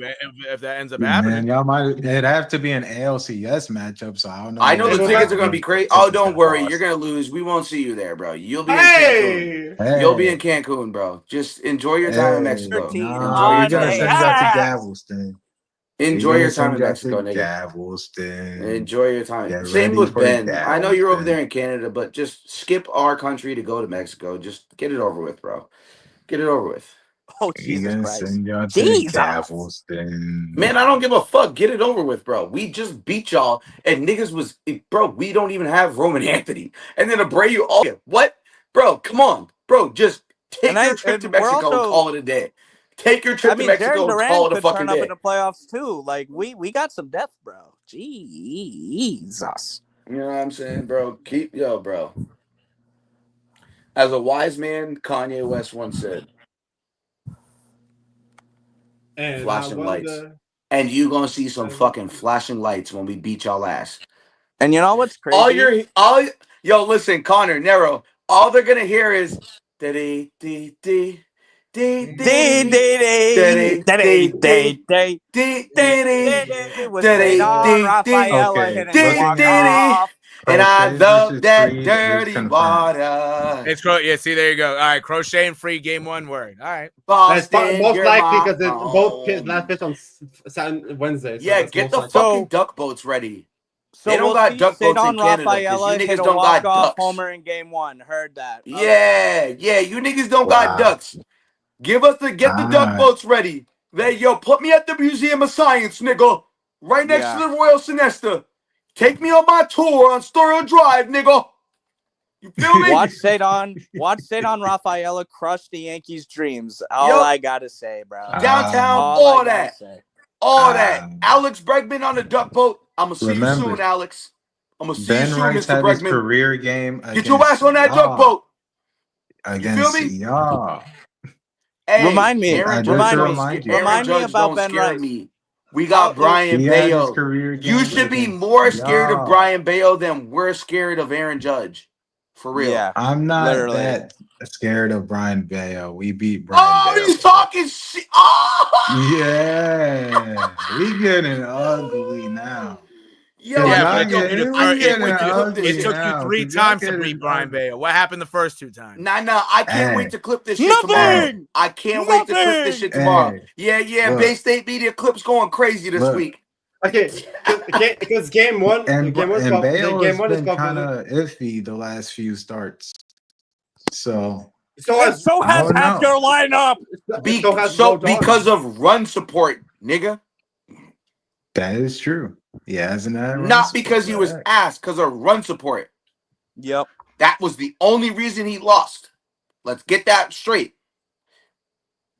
He's a Yank. Yo, listen, he said, "Oh, Babe Ruth, not a problem. Not a problem. Yo. Not a problem. Joe DiMaggio, not a problem."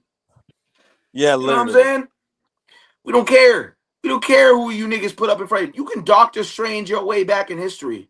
It ain't gonna undo what the fuck has happened the last 20 years, which means us beating y'all fucking ass, nigga. Yep. And we gonna beat it again with a belt this time. We ain't even trying to even spank you with the hand. I'm bringing out the belt, and we might even have to turn the belt to a buckle. I might have to just gold buckle it to really show you the consequences of what happens when you go up against us. You're gonna get Gucci belted, bro. Gucci belt. Forget a Gucci belt. I don't even want to hit you with the G, bro. I don't even want to hit you with the G. Fair enough. I might as well hit you with the Truey. Yeah, right. We're gonna hit you with the horse hook. Might as well. He's gonna hit you with a horseshoe. Jeez. The horseshoe, nigga. He's gonna Colt your ass. Colt 45 on your ass. Jesus. I love my religion. I love my religion, by the way. Colt 45, Yankees suck. Red Sox gonna beat your ass. Oh, here we go. Watch him. Watch. Now he's about to go get a belt. Why? I already know. Look at him. Listen. He's gonna get a belt right now. Look at Ben. I know he's about to get one too. You gotta get one too. You know what? Fucking I'm starting parts. Wow. Hey, there is a wise man. Listen, Ben runs a channel, right? And it's called Golden Knife Updates. For those who aren't hip and you're watching or whatever, please go follow that for Ben. Ben spends a lot of work. Thank you. He is an admin in this Instagram channel. So go support my brother, please. He is very into hockey and he loves doing it. So please go support him. But in this channel, I'm looking at your homeboys over here rooting for the Red Sox, bro. Yeah, there's one. Yeah. Oh shit! The odds are already stacked against you in your media business, brother. I'll read the message. I'm already probably have it pulled up as well. He said, "Yeah, I do." But go ahead. He said, "Me personally, Red Sox all the way. In my opinion, probably won't happen, but would be sick. Philly would be sick as well." He just like me for real, because I really want to see my boy Trey Turner get a ring. Oh my gosh, I'll be happy if we don't get a ring. If Trey Turner gets one this year, I could die a happy man. For real. It'd be his second ring. You know, so like, yeah, it would. It would be a second ring, but you know, I do think though, that's my guy. You know, but if we lose and we don't make it, I'm praying that Trey Turner, please, brother, make a brother proud. And this is gonna sound crazy, but if we somehow fucking lose to the Yankees, if Jazz Chisholm wins a ring, I could also be a happy man, bro. All right. You know, I'm gonna make a bold prediction. He likes Jay. Bold ass prediction. He said he likes Jay. All right. He likes bold a ass little bit of prediction Jay. from Conron the Don. I'm gonna say the Red Sox are going to play the fucking Phillies in the World Series. Fuck you mean. Okay. I think the Phillies have a very strong chance at the World Series. I think they have the best chance in the NL. So you know, anyone in the World Series, anyone but the Yankees and the Dodgers again. Honestly, man, I just want, like, if there's anyone from the NL that I want to see the most, it's between the Brewers and the Reds. I just want to say something. The Packers have just taken the lead with less than 2 minutes left. They have, yes. Man, the Reds beating the Dodgers would be a fever dream. Yeah, that would. Like, that would be one of the funniest things, one of the most spectacular things. Like, if the Cincinnati Reds can beat the LA Dodgers in the wild card and go to the NLDS, oh my lord. I'm telling you, bro. Anything could happen, but if that happened for Clayton Kershaw to go out like that, yeah, that would be the only reason why I think my only reason why I would want the Dodgers in the World Series. That's the only reason why. Oh, but that's man, Kershaw got his rings, man. Kershaw got his rings. He got the whole shebang. Kershaw got his ring. Kershaw got his ring. All right, shut up. Move on. What? Sorry, my internet was just like the Yankees. Sorry. Hey! Wow. Facts. I'm gonna give it a couple minutes. For Amari to get back. Oh no, you could, Connor. Let me just make. Okay, did y'all hear my take of the Red Sox Phillies? I don't know. Yes, we did. Yeah, no, we did. Yes, we did. No, okay, cool. All right. Yeah. I'm gonna give bro a few minutes. I'm gonna give him a couple minutes. If not, we're already at almost a 3-hour mark. I'm gonna give him the benefit of the doubt, but I'm also on the verge of ready to get the fuck out of here because we should have. we didn't get to watch Sunday Night Football. Well, I mean, I did. I did as well. It's my TV right here. One thing I wanted to. Right there. I heard you mention about the whole Drake May versus the Bills. My internet was being whacked. Oh, actually, yeah, no. Yeah, talk about that real quick. Go ahead. Yeah. So, oh my God, Turbin. I'll say this. With how the offense was today, I think that was definitely a good sign to come. against the Bills. Is it in Buffalo or is it, It is in Buffalo. New England? Yeah, It's in Sunday Buffalo. night. Sunday night football. Okay. So Mhm. this is what I'll say. I will say, especially even though, yeah, no one expected us to win this easily, yes. But also, Exactly. everyone knows that the Panthers aren't that great either. So yeah, you can say, oh, we beat an ass team, whatever. But honestly, this is a rebound game we really freaking needed for this Mhm. offense, this defense, and especially the freaking special teams. Marcus Jones, you have every right to talk shit. I don't give a fuck. Anyway, Mhm. so dude, with this Patriots offense and how the Bills defense let up that many points to frickin' Saints, and actually the Saints were holding on to for a while. I don't see where the Pats will lose this game. I think I predicted us winning this game previously on our table or whatever, and No, having facts. us I did maybe too. lose to the Bills towards the end of the Yeah. year. Mhm. But I'm standing on business with that. I feel like the Patriots on Sunday Night Football, mind you, will show the hell out. Will it be a Mhm. close game? Yes, of course. It's the Bills. It will be close. It's a divisional rival. It's going to be close. But I feel like the Patriots will come out on top, just like the Red Sox with the Yankees. Hey! Anyway, Fair. I'm that's what I will say on that. But the one thing I will say, the Patriots, yeah, we could have won against the Steelers if our freaking fumbling Rooskies over there that week if we shot ourselves in the foot. We let those opportunities into Aaron Rodgers, old ass lap. So pause. But yeah, it's just dude, I don't think the Jesus, I'm going back to the Red Sox. My God, the No, you good. Patriots. I feel like the Patriots will definitely show that they're gonna be a playoff team by beating the Bills this upcoming week. That's Absolutely. my take. Absolutely. No, I agree. I agree, Connor, because I said the same thing. I said the same thing when we both did it together. We both said the same thing even back then. If the Patriots end up winning this week, or this upcoming week, I should say. Yeah.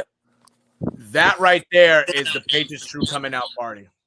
Yes, sir. That's the Mike Vrabel coming out. That's Drake May. That's the coming out party. If they Absolutely. would have upset the Bills on national TV when everybody's watching, at this point, and the Bills are 4-0 now, a 4-0 team against a young Patriots team with a young quarterback, man, that's cinema right there. Yes, That's sir. cinema. And this One is a team thing- that's capable of doing it. If they don't shoot themselves in the foot, they got a shot. They Yeah. got a shot. And how Ant's reacting right now, yeah. He's looking like a Van Gogh picture right now. He was like, Yeah, Just saw oh, George I can't Pickens believe get a that. go-ahead touchdown. Yeah, Dallas Pickens. Cowboys go ahead Oh my touchdown, God. indeed. And do the play-by-play. What happened on that last play? Who scored yes, it? sir. Oh It was my God, I Dak wasn't Prescott to fucking George looking. Pickens. Dak What, Ant? Prescott to George Pickens Ooh. on like a 40-yard play, a 40-something yard play. I just I was looking down, paying attention to Connor. Then I look up and I see George Pickens run into the end zone. I'm like, oh my God. And there's 43 seconds left in the game. That drive took them a minute, by the way. Yeah. The Packers score with They just 145. got straight down the field. Let's see if the So what- Packers. The Packers have 3 timeouts. What's the Let's Let's score see if right the Packers What's can the force score? overtime. 36, It's 37-34. 37-34, Dallas. Jeez. This is going to overtime, fellas. I would assume this goes to overtime. I do too. I Because hope. again, I they're want to see playing more. indoors, so there's no wind. That's Yeah. what helps them. There's no wind. Yeah. I So want if to they can see manage to more. kick a field goal, they have a shot. And and the Packers got Brandon McManus, a former Broncos kicker who used to kick in some, Colorado conditions. Exactly. So, Yeah. That dude was Yeah. kicking in a and now he's whirlwind. kicking in Green Bay. So now he's kicking in Green Bay conditions. So Yeah. Exactly. Another whirlwind So, pool. Literally. so this should be nothing. Hopefully, But George Pickens out here doing the gritty on the sideline. Well, no shit. That man just be on his shit, bro. I'm telling you. I So would let's see love what to happens do with a 43 young boy seconds. celebration one day. I'll cackle my ass off. Facts. But Honestly, yeah, we got 35 seconds left. So what we'll do is we'll stay till the end of if it goes to overtime. Okay, my fault. If the game ends in a tie, well, no, I shouldn't say that. If it goes to overtime, I'm trying to figure this out. If it goes to overtime, we're ending it because I'm not doing more than this. But if it were to end right now, we'll celebrate and talk our shit and just say something real quick and get the fuck up out of here because we're already 3 hours in. I'm ready for bed. No bullshit. But this is fair exciting. enough. Yeah. This is exciting. No cap. I said, bro. But if it goes to overtime, we will head to Discord. We'll stream for y'all, whatever. You know. Oh yeah, facts. Yeah, we should. Yeah, no bullshit. Yeah, I know. It's been a long night, chat. It has. Yeah. But some other exciting series that we didn't mention besides like Reds Dodgers and obviously Red Sox Yankees. Yeah. Guardians Tigers is going to be interesting. Schoolboy is confirmed to start game 1. The Guardians haven't announced it yet, but I don't feel like Gavin Williams. Out of the good pitchers in the last few games. I feel like Gavin Williams should be the one going out there for Cleveland. I hope. With how Cubs? Yeah. Padres, Cubs. Who for the Guardians? The Tigers. No, but but who pitching game 1? Who do you think? Because I said I feel like it should be Gavin Williams. It's probably gonna be because that's been pitching a while. Because like even earlier, the Guardians commentators were like, "Yeah, Gavin Williams." Like, yeah. So like, honestly, with the Guardians and how their offense has been, I can low key see them upsetting the Tigers at this point. I mean, it wouldn't even be an upset anymore because they're the division winners, and the game's going to be in Cleveland. So I mean, really? Oh, well, I did not know that, but honestly, okay, yeah, all right, I'll still stand on business, but okay, good to know. And for Padres Cubs, the Cubs have not announced their. Padres is Pivetta. Yeah, the Padres announced it's going to be Pivetta. The Cubs do not know. The Cubs have not announced it yet. But I feel like if they had to go with someone, maybe Imanaga, maybe Matthew Boyd, hell, maybe even Cade Horton. Although I'd be one, probably Horton, because I think Horton's the one who pitched. Horton is on the IL, by the way. Oh, right. I did not know that. So sorry again. I got somehow kicked out. I apologize, y'all. I don't know why that. You're good. StreamYard's fucking me up today. I'm gonna figure that out this week. But yeah, so basically, we're just watching the end of this Packers Cowboys game, and then we're probably gonna. You're gonna get off, just in case if you didn't come back. Yeah, that's all. Yeah, because this game's getting crazy. You guys want to stay on live? No. I mean, if it goes to overtime, no. Yeah, no fact, because I was like, if it goes to overtime, we're going to Discord. Oh bullshit! Oh no, yeah. Okay. Chat. Everybody who's watching, whatever the case may be, we gonna watch with y'all. I want to talk my shit, but yeah, hey, I guess since we're talking about football, change the banner real quick. I gotta pose a question, y'all, real quick. I was listening to Chiefs group chat, and do y'all remember what I was saying about this Chiefs group chat and these shitty ass niggas before? Yeah. Hey, these niggas came back to me and said, "Oh, you said we were gonna get our ass whooped." I never denied I was wrong because we won today. So I never denied I was wrong. I had the Chiefs winning today. If niggas watch the podcast instead of being feminist hoe-ass niggas and acting like a bunch of groupie-ass bitches on a fucking group chat on Instagram, you could talk to me about football. But you wanted to be a groupie-ass bitch at Chiefs Capital. You wanted to be a groupie-ass bitch and at me and add me back to for 1 week. No, I don't play. Because I take this football. I do this shit seriously. We do this shit seriously. So I don't play. Yep.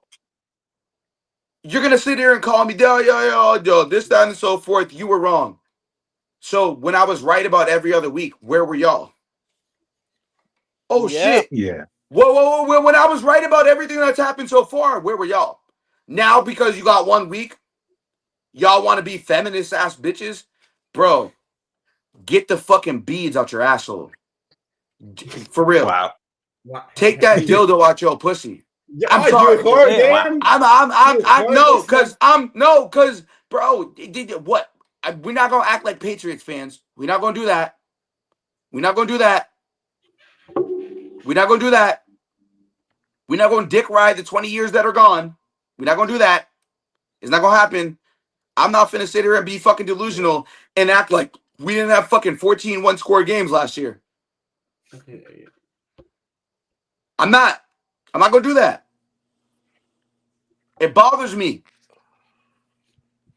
I have to sit here as a Chiefs fan and tell my people they're delusional and they need help. That's sad. And I'm watching this Packers and Cowboys game, really realizing there's people that really believe that we're contenders.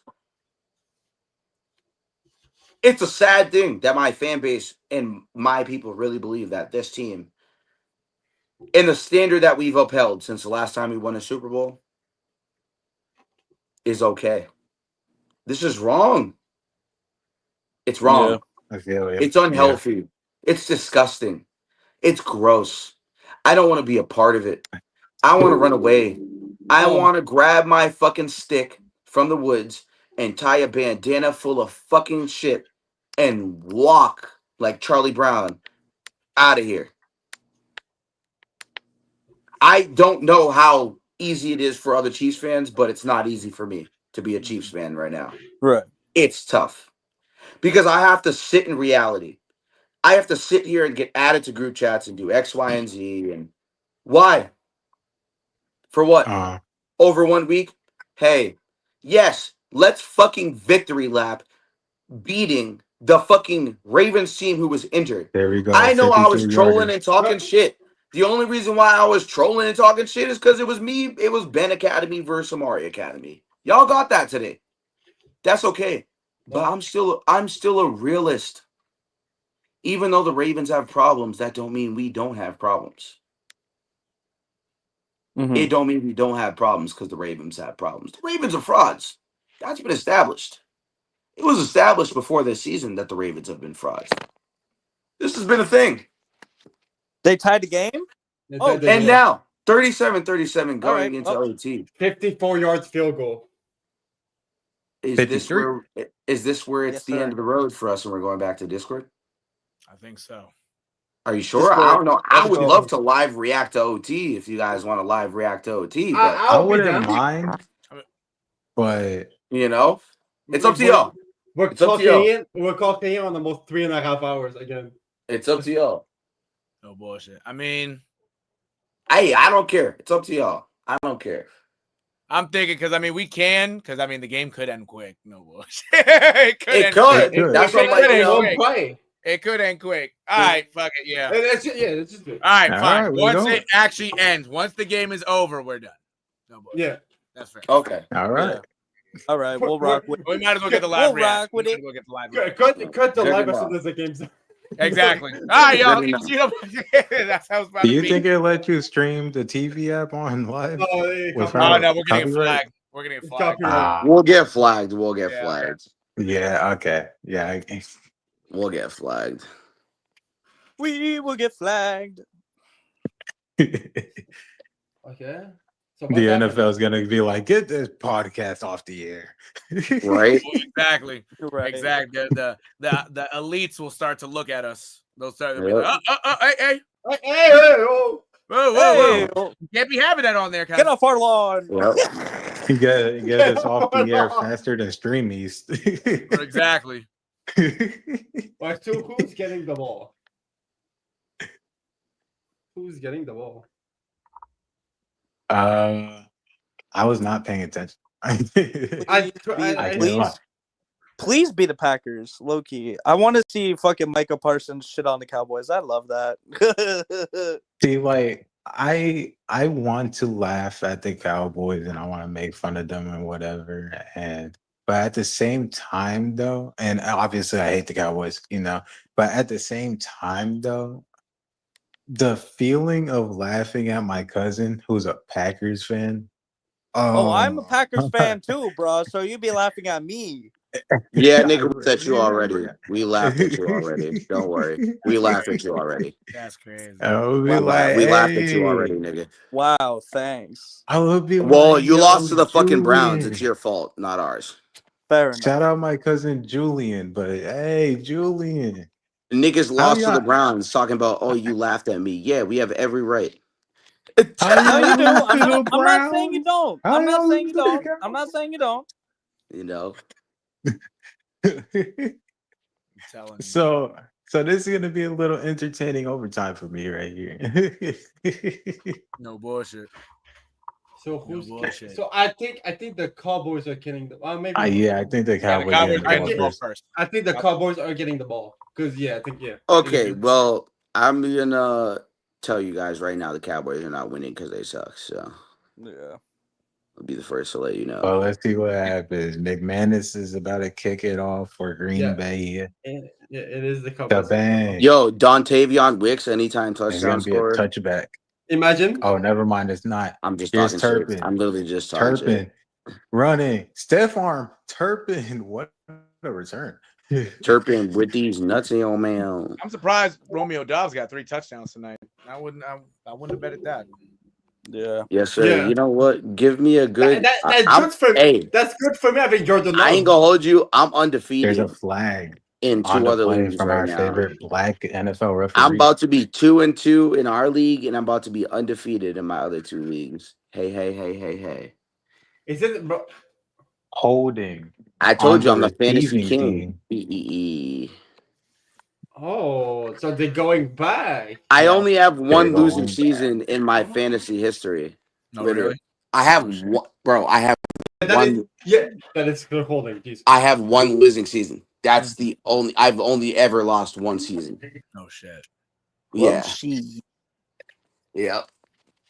Hey, y'all niggas was laughing at me during draft. Look at me So now. the Cowboys got Look at me 20. now. Oh, I'm about to go 3-1. I'm getting paper. Look at me now. Mm. Oh, Yo, Nero, Devontae run that will Madden, know. nigga. 2-1. 3-1. I ain't getting on Madden tonight. Tell you that. Run that Madden, nigga. Out of curiosity, Only did one I of these lose days, Big nigga. T in the 4th place game or did I win? I don't even know.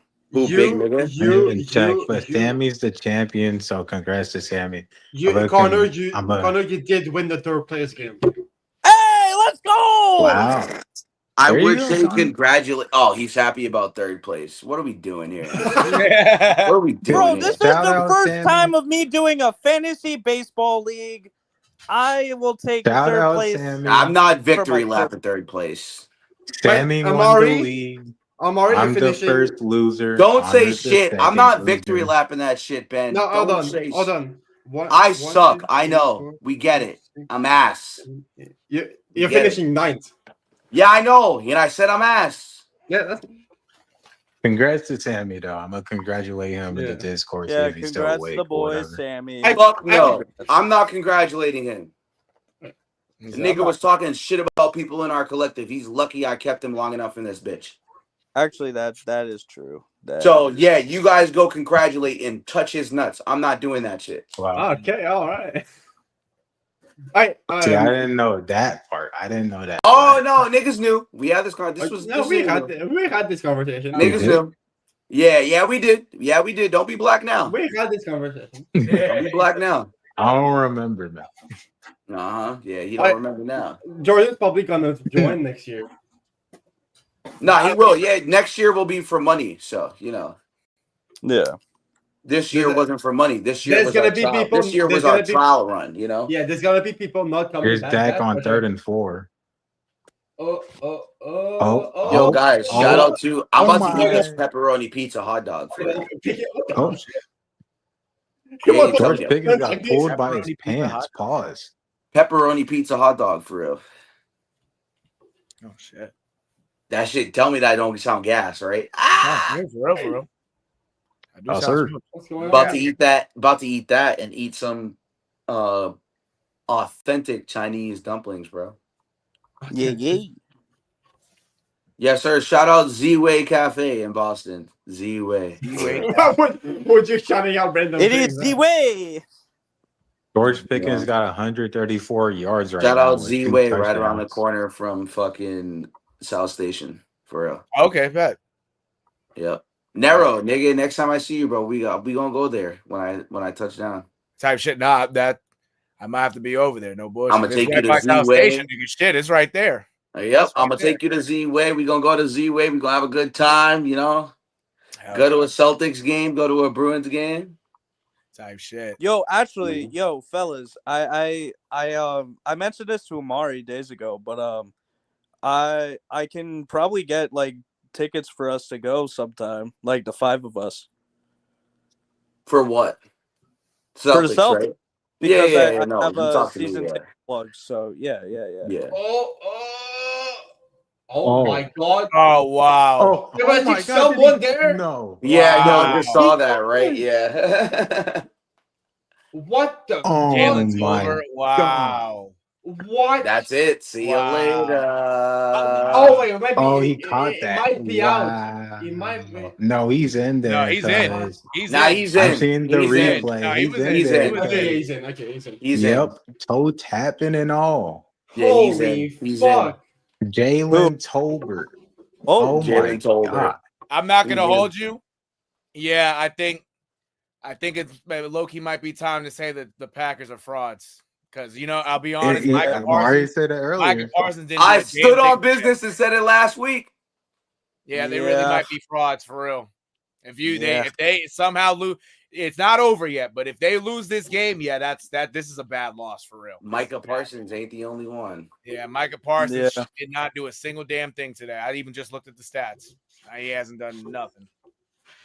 That's it, brother. That's The it. Cowboys, done. the Cowboys are blocking in the wild. That's the thing. Yeah, that's true. That's true.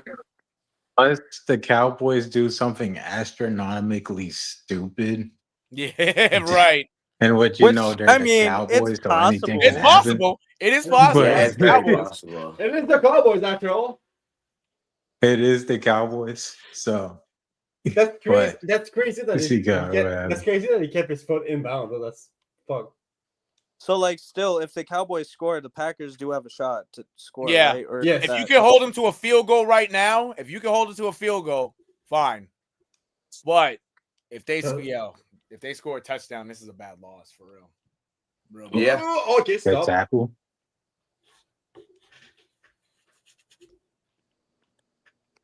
So if Dallas gets a touchdown, that's game over. Or the Yeah. It's, Packers- it's game. If it was the playoffs, they play on for the other team. Oh, to try to score. okay. All right. Yeah. Okay. Yep.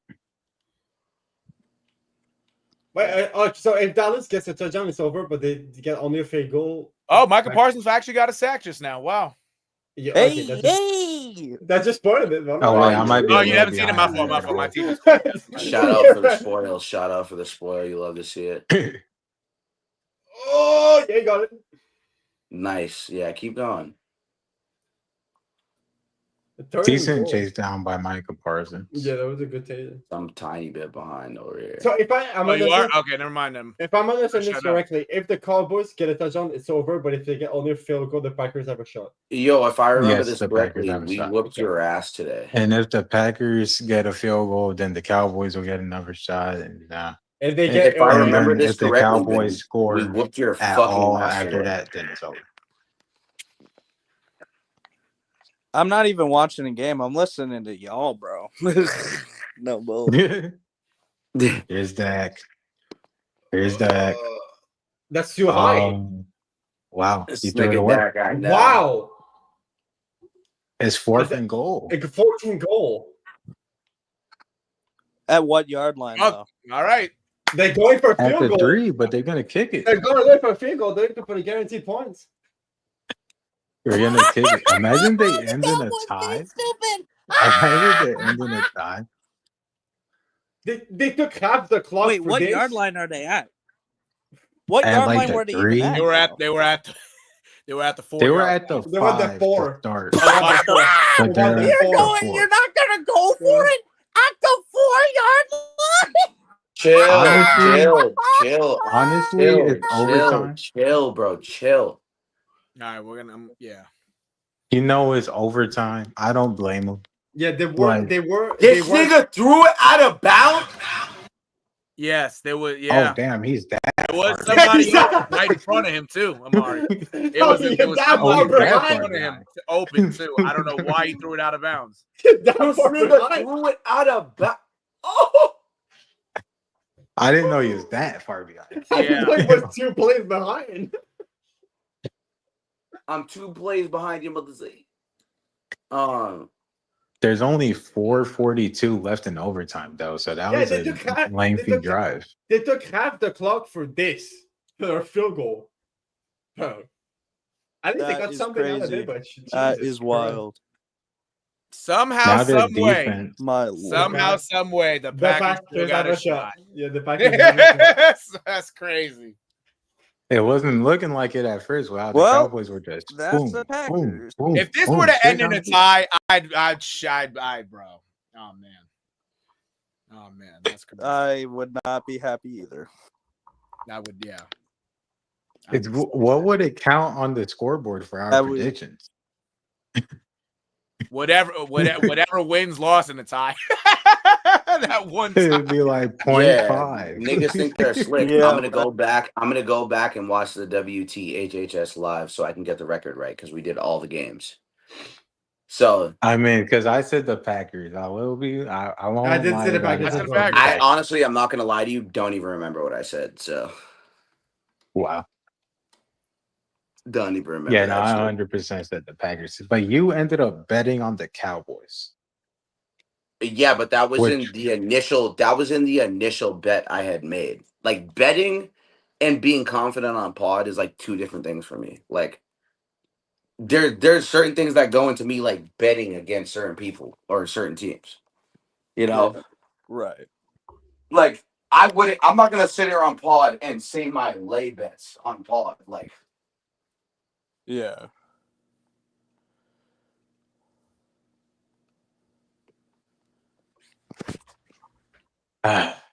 First and 10 for Green Bay.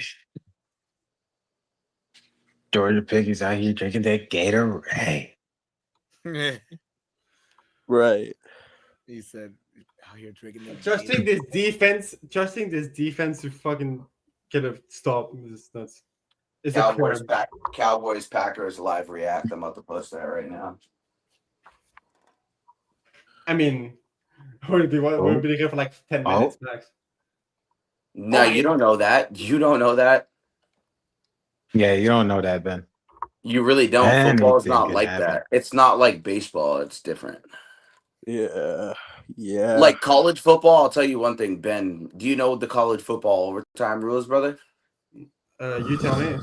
Okay, so Basically? you know how Yes. baseball puts a runner on second. Yes. Pretty much, college football, you get to be in the red zone. Okay. So each time each team starts in overtime, they don't start with a kickoff. Each team starts in Oh, the it's red in the zone red zone? to score. Or not yes. in the red zone, but in the other teams. Yes, like, it is. Yes, it territory. is. Literally the red zone, and yes, it is. I thought it was at like the 30-yard line or something. No, they get No, yes. it's at the That's 20, like I pretty think. much the red zone. Was Pretty that much the 20? Okay, so yeah, the red Yeah. zone. Okay. Officially, the red zone is the 20, but you're at the 30. Like at that point, dude, and Yeah. you get 4 downs. You're to score. basically right You're there. you're in the red zone. Yeah. Like Exactly. to me, I know that obviously by technicality, you are completely right, Ant. Chat. Ant is completely I right. just wanted By to say, 'cause I know technicality, Ben is like a technicality head. he You is know? exactly. So good job explaining to him the technicality. Absolutely. No, what is the technicality? The technicality is it's not exactly the red zone, but it's the 30-yard line on the opposing team's opposite side of the field. So like Okay. when you get the ball in overtime, there's no kickoff. It's literally you start at the 30-yard line. Yeah, in college football. and because I know the games could last absolutely forever. Yup, and that's why we saw the Florida Mhm. State game go into double OT the other Yeah. day. Or like Yeah. that Texas A&M LSU legendary game. Yeah, or Some last years year, I remember there was a game last year. I think it was like Virginia Tech versus Virginia maybe, or another game, or I can't remember, but it was one of those teams, and they had like a 6 overtime because they just kept scoring back You said- back and forth. I think the Was it- NFL should adopt My the memory. and the NFL should adopt the red zone rule that college football has. They really should. Agreed. Dude, it's so Agreed. hard to score in the red Agreed. zone. Take it from a wide receiver who has played at all types of levels. Like, Okay, they start at the 25 to be exact. But yeah. okay, still not the red zone though. So you're still right. You know, But close enough though. But Mhm. basically right. Wow. pretty much. I think the NFL should adopt that rule. I think they Oh. should adopt They that rule for the definitely should. regular Oh. season. Oh. Wait, Oh. what? Oh. Chill. Wait, I'm No. far Yeah, behind. wait. I'm That's behind. why I ain't saying nothing. Just wait there. You can see it. Wait till you can see it. I'm so far behind. I'm looking at Mike Tirico and fucking Chris Collinsworth's face right now. I don't want to see you two niggas. Get the fuck out of here. Like, you bald ass nigga and you balding ass nigga. Nigga need balls. Oh man, that's terrible. The Balding brothers. Oh, that's real. terrible. Balding ass niggas. That's terrible. I'm not gonna lie, Ben. That's terrible. Can you imagine no, how that was I terrible. was fucking one leg away from winning $11,000 today. Jesus Christ. I could cry. Fair. I don't blame you. No flag? That's why. That's why I said terrible. No flag? That's why I It's said. terrible. What? A flag for No what? flag? No flag for what? Oh Missed my PI god, call. they're really not gonna throw a flag. Missed Holy defensive PI He got call. pushed down to the ground and they give no flag. Yo. It's Wow. terrible. Wow. Terrible. Oh, wait. He initiated contact. That's why they Yeah, don't throw a that's why, flag. yeah. He grabbed him first. That's Okay. why they're not throwing a flag. Alright. Never mind. He grabbed him first. I didn't He see should that have on the never put his replay. hands on him. If he didn't put his hands on him and if he played through the contact, yeah, but no, he put his hands on him first, bro. That's why they're Fourth not and calling 6. it. What players was in this situation? Ooh. Devontae Wicks. Dontavion Wicks and Wicks. Deron Bland, And if I'm not mistaken. Yeah. Wicks and Bland. Damn, bro. I'm not gonna Ooh. lie. There's no flag there. I love you guys, but there's no I flag. thought the same Yeah, thing. if he initiated contact first, and yeah. I thought the same thing. He at touched first. him first, unfortunately. If I he thought didn't the touch him Yeah. first, he would have gotten that flag. Yeah, that's why I thought at the beginning. Until I saw that replay, I was like, "Oh, he put his hand on his back. Never mind." Because in real time, it looks like the corner grabs Bland grabs his arm. Grabs his shoulder and just pushes him. Yeah. But then when Right. you look at it, you see Wicks touch him and grab him, literally Holy, pull him first. Oh my god! Oh.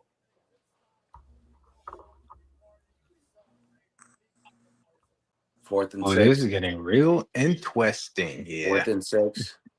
What yard line? J Real Love. interesting. Oh, Mr. Matthew Golden, thank you. Shout out. Yo, GG's, Mr. RJ, if you're watching. GG's, nigga.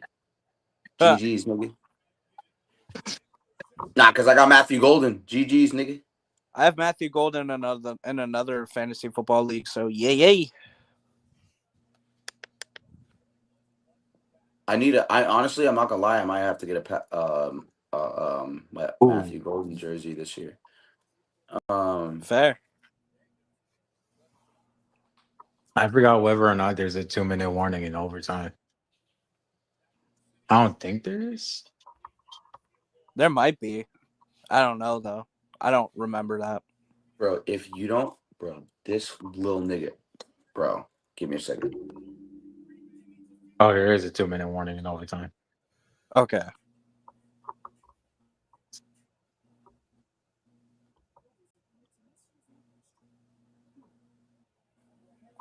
Oh, it's getting interesting. This might have moved into game What's of the the year field- territory. What's the field positioning?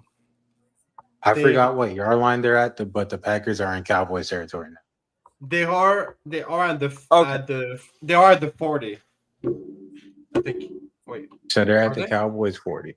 I think so. Yeah. Oh. Ooh. Okay. Ooh. It's getting spicy. It's getting spicy. Sorry, the fucking. But that means if the Packers get a field goal and the Cowboys don't, that means Ben's a black fool. That's what that means. You heard him, bruh. He's a black fool, a black fool. You heard him? He's not Italian, bro. He's Canadian. My bad. He's a black fool. He's not a fucking pasta merchant. Like you heard him? for some reason, StreamYard kicked me out. So okay. Because you're black. You're black. I mean, okay, yeah, all right. There's 2 person. Yeah, there you go. There's 2 Connors. I hope I kicked the right Connors. one out. Did I kick the right one out? Yeah, you did. Connor? No, Connor? you didn't. No, you did not. I kicked it wrong. Nigga was capping. And nigga beat me. Now let him join back. He'll join back. Hello. There you go. All right. Are you there, Connor?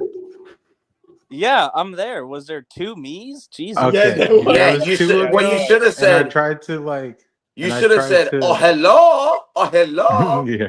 Well, I'll say it now. Oh, hello, my friend. Hello. Yeah. Oh shit. I am a black fool. We. Guys, do we want Taco Bell commercial $3 or less? Are we going to Taco Bell, chat? Oh my god. Are we going to shit bell? A toilet bell? Nah, I'm good. Oh yeah. By the way, by the Bojangles I work at, there's a McDonald's and a Taco Bell, and both the Lord. McDonald's already closed down, and the Taco Bell's about to close down. Bojangles about to be busy. No shit. Oh, You said this shit in Discord like a week ago. I literally told I told everyone, I was like, Ant is never gonna see me coming one day when I walk into his job. Right. He's never gonna see me coming. And the Ant I'm gonna just walk in one day. are currently about to beat Duval's finest. So yes, sir. I'm not gonna lie. I probably been to the Bojangles near where Ant is at because I have family all over North Carolina. Right. And so I'm sure Ever I've probably since been that in that Matthew area. Golden play, man. Ever since that Matthew Golden play, the Packers have been pushing down the field. Really? Mm-hmm. Hey man, Pushing. Jay Love might be trying to show why he's that guy. Ooh. Oh, what a tackle! I hate you. Trayvon Diggs said, "I'm not that slow." Shut up, nigga. My bad. I forget. Bro. Christ. Bro. I'm like fucking 3 plays behind. There's nothing I could do. Damn. I know I'm a nigga, bro. My fault, Nero. I'm a nigga, bro. So I have to relax. Tommy, you're a figure fuck me. So I have to react and delay, bro. That's Yeah, insane. indeed. I would say it, but Yeah, Nero's ahead of all He of us. said I would. Oh, my Yeah, fault. I'm just behind. I'm just behind. I'm you. over here swearing on your live, bro. I'm sorry. Oh, Yeah, actually, we on the I same swear line. too. What? I swear, yeah, that was your live too. We all swore on this live, bro. Like, Yeah, like I think I did. come on. I mean, look, damn, that's yeah, like we say Trevon the A Diggs word. did- All it means is a donkey. Like the A Trevon. word's a Wow, you heard this man? He really He is said all calling it him means Dominic is a the Donkey. donkey. Eon. Yeah. Yeah. It's like Yeehaw, Eeyore from yeehaw. Winnie and Pooh. Winnie the Pooh. Yeah, Matthew Golden. Why don't Nah, you get don't your shit on ass Winnie the removed? Pooh. That's my childhood. The fuck. No, I'm talking about Eeyore. You know? Oh, okay. Never mind. Oh, Nah, Eeyore is like goddamn definition of pin the tail on a nigga. Probably last play. oh my god. Oh! Oh, Oh! oh. Stop. Oh. He said stop. Stop. Oh. Yo. Stop this foolishness. Yeah. Wait a minute. Stop this foolishness. Oh shit. That's a classic. Oh Yeah. fuck. Is this Little part do- of the process? Little do they know. Oh damn. All right, spoil it. Did Green Bay tie the fucking game? Did Green Bay tie the fucking game? Oh. Well, yeah, they did. They tied Alright. it. That's why They tied it. It's the You gotta first be game shitting me. to end in a tie since Eagles Bengals back in 2020. So the game is a tie, Yeah, the Yes, game is a no. tie. and the game's over. Wow. Yes, the game is over. Son of a bitch! What the hell? 40-40 tie, everyone. Bruh. I don't want to get flagged. I don't want to get Yeah, my banned. I can't parlay's say what cooked. I My want to say. parlay's cooked. Yeah. Bruh. Cooked. Absolutely cooked. I had the Cowboys in one and the Packers in another, so no matter what, it's cooked. Yeah. Damn. I haven't even looked at my parlay yet. Honestly, Too bad. bro. Too bad. DraftKings doesn't do three-way money lines Right? Like for football, like they do for soccer. Like for the OG football. Yeah. Like they do for soccer. Yep. Yeah. No three-way money lines over here for American football. Well, Well, Big Man need to fucking type that shit in fucking final score. Well, I'll Like, say why- one thing. You guys know our slogan here for what the hell is happening in sports. We are on the late night show, so you already know. 3, 2, 1. We here we and we lay Lay it down. down. And you already know for the Bay State media, as you guys know, you already know the slogan. 3, 2, 1. Let's Let's get negative. Yes, sir. Shout out Nero for having us on. We appreciate sir. you for sharing your yeah. hospitality with us, sir. Indeed, I appreciate y'all for being here with me. For real, for real. We love being here, you know, on sir. W2 to press with you, man. We love it. Yeah, Yes, You sir. know? you already know. Yeah, Yeah, sure. 40-40 tie, y'all, man. Crazy. So 40-40 tie, Cowboys, Packers. I will say one thing. We will be in Discord. Y'all want to come talk shit to us real quick? You can. Yes, Come sir. talk shit to us. We'll be in Discord. We'll see you guys in Discord. But here we are. We on Late as Hell Sports, and we late as hell. Late And as we on hell, Bay for real, State for real. Media. And tomorrow, let's get negative. You feel me? So, love you guys. Thank you Indeed. guys for having me on. You already know. You Yes, already sir. know. Chat, it's been a privilege. Again, this has been another edition of What the Hell is Happening in Sports with the Bay State Media, man. Even Late longer as than hell. even We got longer than negative. yesterday. Hell yeah, no facts. Yep. A couple 3-hour episodes, man. Back to back. Hey, and we gonna be here for y'all. Trust me. We a love fact. doing this for y'all. Shout out Nero and the team, you know, Aunt Ben, everybody staying motivated. We love you guys. The only reason why we're doing this is for you guys, for real. We love y'all. Y'all out here showing us some real love, and we love it. So Absolutely. we gotta return the favor. Yes, Also, real quick, because I just feel like, you know, this has to be said because I feel like, you know, on YouTube, whatever, but Aunt Ben and Nero, they've been working very hard in the Discord. They've done an amazing job. Shout out to Ant and Ben lately doing final scores, and shout out to Ben and Ant for keeping up with instant updates and keeping up with you guys. And today was absolutely fucking insane with the final. Yes, and I'm sir. telling you it guys, was absolutely please, insane. please, if you're watching, please, even if you are or you're gonna rewatch this, please go support Ben and Ant in the Discord. They spend a lot of time doing these updates and spending a lot of time in this program for y'all to Yes, make sir. sure you guys get the right content. And Nero himself, he's been doing a lot of content too. He's got his own academy. Go follow What the Hell is Happening Sports Academy in Discord. He has been an integral part. He is here every Sunday. He's here for every Red Sox game. He's been in the Discord helping us grow. So please, guys, please go support my guys, please. These are my guys. This team, I wouldn't be anything without this team. This team has gone so far, and we continue to go far. And I have one last announcement that might not make it to mainstream airwaves, but we have interacted and been able to get in touch with somebody who has given us opportunities to go to private NBA and NFL workouts.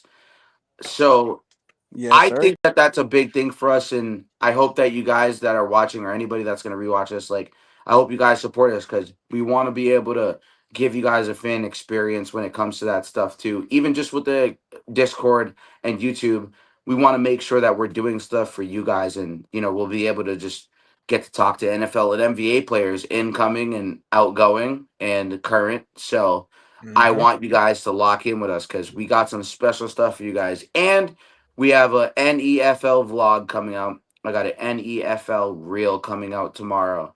The New England Bombers are in the playoffs. The New England Bombers just won the New England Football League Championship. Yes, sir. boys! There you go. Congrats to them. Shout out to Hell my yeah. guy Drake, Sir, my former congrats. North Shore Generals teammate with RJ Mahar, who is one of our special executive board members as well. He has been helped us a lot with football and stuff. I play in his 7-on-7 league on his 7-on-7 team. So you guys definitely go support him. But yeah, we've had an amazing time supporting this stuff and following it. And me and Nero, we got some big 3 content coming out for you guys. I know it's been a little bit of a minute. I know you guys saw us post out about it, but I've been getting to the editing and stuff, trying to make some clips so I can get you guys out there with us and watch the big 3. And Nero did an amazing job. He put your boy on with the opportunity. We was able to go there, go to big 3, have a good time. Shout out Monty Bueno, quap it up. Yeah, buddy, Yes, sir. Bruno. Yes, sir. Shout out to Monty Bueno, chat.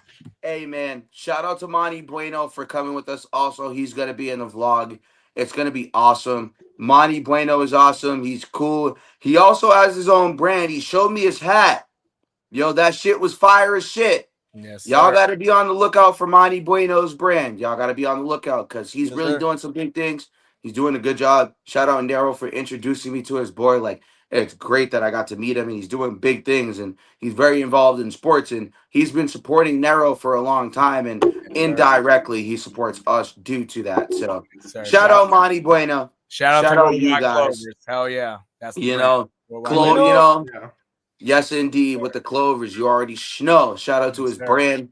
Want to promote his brand? Definitely do some collabs. We're gonna have Bay State Media merch is coming out, chat. It's coming out. Clap it up. Yes, sir. Yes, sir. There. Yes, sir. And guess what? We will also have coming out soon. And he don't even know it yet, but I did get confirmation. There is a What the Hell is Happening sports sweatshirt coming soon. My boy! Yes. Preach. You know, Hell yeah. I was able to talk to my guys real quick. They was able to come up with a little bit of a mock-up when the printout comes out. Sir Nero, there will be a mock-up. We gonna talk. We gonna make sure we get that What the Hell is Happening going on. Combined with the Bay State Media B, you know, whatever the case may be. So I'm glad that is now out the way too today. And, you know, we got a lot of special stuff coming for you guys, man. Absolutely. A lot of special stuff. But shout out, Ant. Shout out to the Eagles today for the win. Clap it up. Yes, sir. Yes, sir. Yes, sir. Yes, sir. Yes, I sir. love Ben to death, and I know you had injuries today, but we gonna clap it up. Shout out to the Ravens. They put up a fight today, and we won today. The Chiefs, yes, sir, yes, sir. But clap it up. Yes, sir. Yes, sir. There you go, man. There you go. I will say one thing. I think in the overall standings when it comes to Amari and Ben Academy, Ben probably has me beat.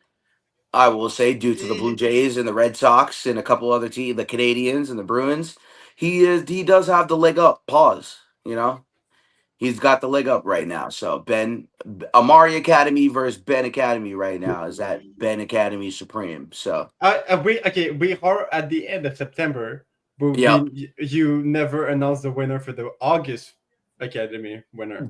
It's so funny you just said that because literally today I looked at my notes and had everything typed out. I will announce it now. He's not here, but he's gonna see this probably, and he actually might not even see. I mean, he'll know tomorrow in the group chat. But what you can do? Shout out, Mister. What you can do is announce both August and September at the same time in like 3 days. No, it's too late now because fair enough. Shout out, Mister Angelo Karaminas. Yes, sir. I chose Angelo because Angelo's been an integral part of the team. One of our founders, Mr. Hristo Terzakis, he was able to bring his cousin in here who has contributed. He's a Phillies fan. He's an Eagles fan. He is a Flyers fan. He gives us a different perspective. He's done an amazing job. Shout out to Angelo for being... And a UFC fan. Yes. Well, and yes. also, With that being said, thank you. Shout out Ant for reminding us. And lacrosse. And lacrosse. Angelo, yes, he is also a lacrosse fan. Angelo will be doing the lacrosse show with me this upcoming season. And Angelo also will be part of the UFC and Combat Sport podcast with our good friend, Mr. Johanna. Clap it up. Yes, sir. Yes, sir. We got an exciting show for you guys to bring. Johanna and Angelo are going to bring an amazing combat sports show to you guys. So I know you guys are going to be on the lookout for that. I'm sure Mr. WTHHS is going to get involved in that too. You know, these are combat sports. It's pretty universal. It's pretty easy, you know. So with that being said, hey, in terms of Bay State Media, thank you for having us, brother. And You already know. this has been an amazing weekend, bro. Sharing it with you on here on these platforms, bro. Of course. And I'm happy to have y'all. Hell yeah. And I just want to make one more shout out. Shout out to Phoenix Mercury. They're going to the WNBA Finals. They are. And I will say one thing. Yes, sir. Yes, sir. Do people and does anybody remember what I said about the Minnesota Lynx? No. No, I don't. That the frauds? Ha ha ha ha ha. Oh, the negative. Clap it up. He remembered. I had to stand on business, bro. Yeah, they are frauds, but what a fucking 4-hour live. Clap it up, bro. Yeah. Yes, sir. I'll just say one thing. Yep. There's gonna be a lot of content coming for Bay State in the next few weeks. We have in mind of preparing graphics for breaking news, trade signings. This in the works. It's gonna be there for the next 2 weeks. Ben is gonna work hard for you guys. He's been awesome at designing other graphics. Please go follow him on Instagram at b.doxdy. Please go follow him. DODXY. Oh, I'm sorry, I misspelled. You're good. I'm just the high news kicked in. Mr. at b.dodxy. Please go follow Ben. He does amazing graphics. He helped with our mock draft graphic on Twitter. Yo, that was amazing. He Four Nations graphics, hockey podcast. Ben is our hockey connoisseur. So for everybody on Instagram, please go follow Ben. Follow at WTHHS617 on Instagram. What the hell is happening? Sports 617 on Instagram. And please follow Connor on Instagram. Connor, don't hate me. I might have your shit fucked up, but if I'm not wrong here, it is at CPDADON294. That's exactly. Follow him on Instagram, please. And if you can, follow Mr. Ant-Man as well at Casey_Scouts NHL. I lied. Casey Scouts _NHL. I'm sorry. I lied. Or also _ and __. Yes, sir. And follow his personal page. He showed us that he has today's version of Malik Neighbors' route running ability on our Instagram. You guys can go see that and see his Malik Neighbors recreation of the route today. Except Ant didn't tear his ACL. Shout out, Ant. That's fine. Yeah. And you can follow me and also see me probably give up maybe 3 or 4 touchdowns next week playing DB because I don't play DB. So you guys will be able to see that next week on the Bay State Media 7-on-7 live vlog. That will be able to be available in Discord, and it's also going to be available on YouTube. So with that being said, you know, we here and we late as hell. We late as hell. You already know. Hell yeah. Shout out Nero for having us, man. We appreciate it. We late as hell. I appreciate y'all as always. If it ain't me by myself, it's the brothers, man. That's a fact. And remember, like a wise man, Nero once said on his most recent song, stay true. You feel me? True indeed. Stay true. Stay true, cuz. Get to it and stay true, cuz. You feel me? Hell yeah. Stay You true, already know cuz. the vibes, man. That's a fact. Yes, sir. Stay true. Type shit. But yeah, chat, it's about that time. A lot got done today. A lot more is gonna happen. Y'all heard them. Y'all heard Amar. Y'all heard the guys too. So just keep tuning in.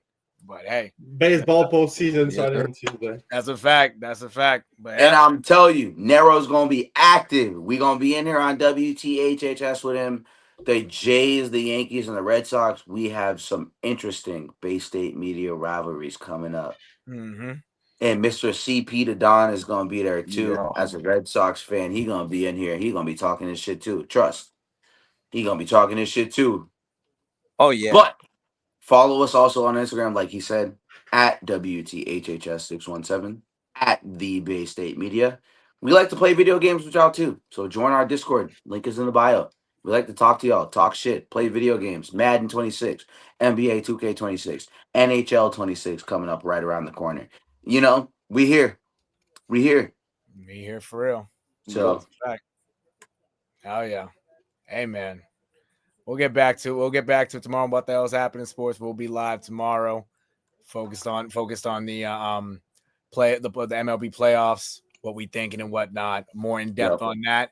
But Tuesday's gonna get real, chat. Tuesday's the start of it, really getting real. We're all gonna be this whole week is gonna be football and baseball.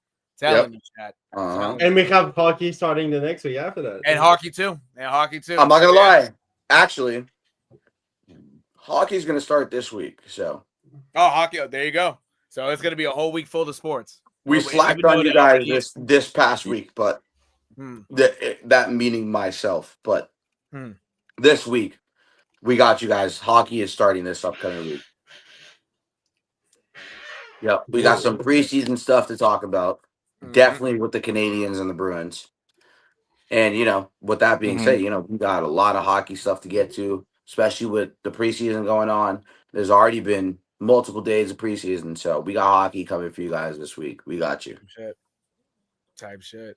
Hell yeah. But I think that's it for us tonight, y'all. And it's gonna be absolutely. I think that is it. Yes. We're gonna take it to Discord. Shit, yeah. Love y'all, chat. Another edition of What the Hell is Happening in Sports. Another edition of the Bay State Media Collective. The NHL Red Zone, Week 4 post game, and other stuff. But you already know. If y'all tuned in, you knew what was up. If you didn't tune in, I can't even say what I was gonna say. I can't even put up what I was gonna put up. But you already know the vibes. I'm gonna catch y'all. I'm gonna catch everybody. I'll see y'all later today for another edition of What the Hell's Happening in Sports, y'all. Yes, indeed. Yes, sir. Peace. Good night, y'all. Good night. Yes, sir. Yes, indeed.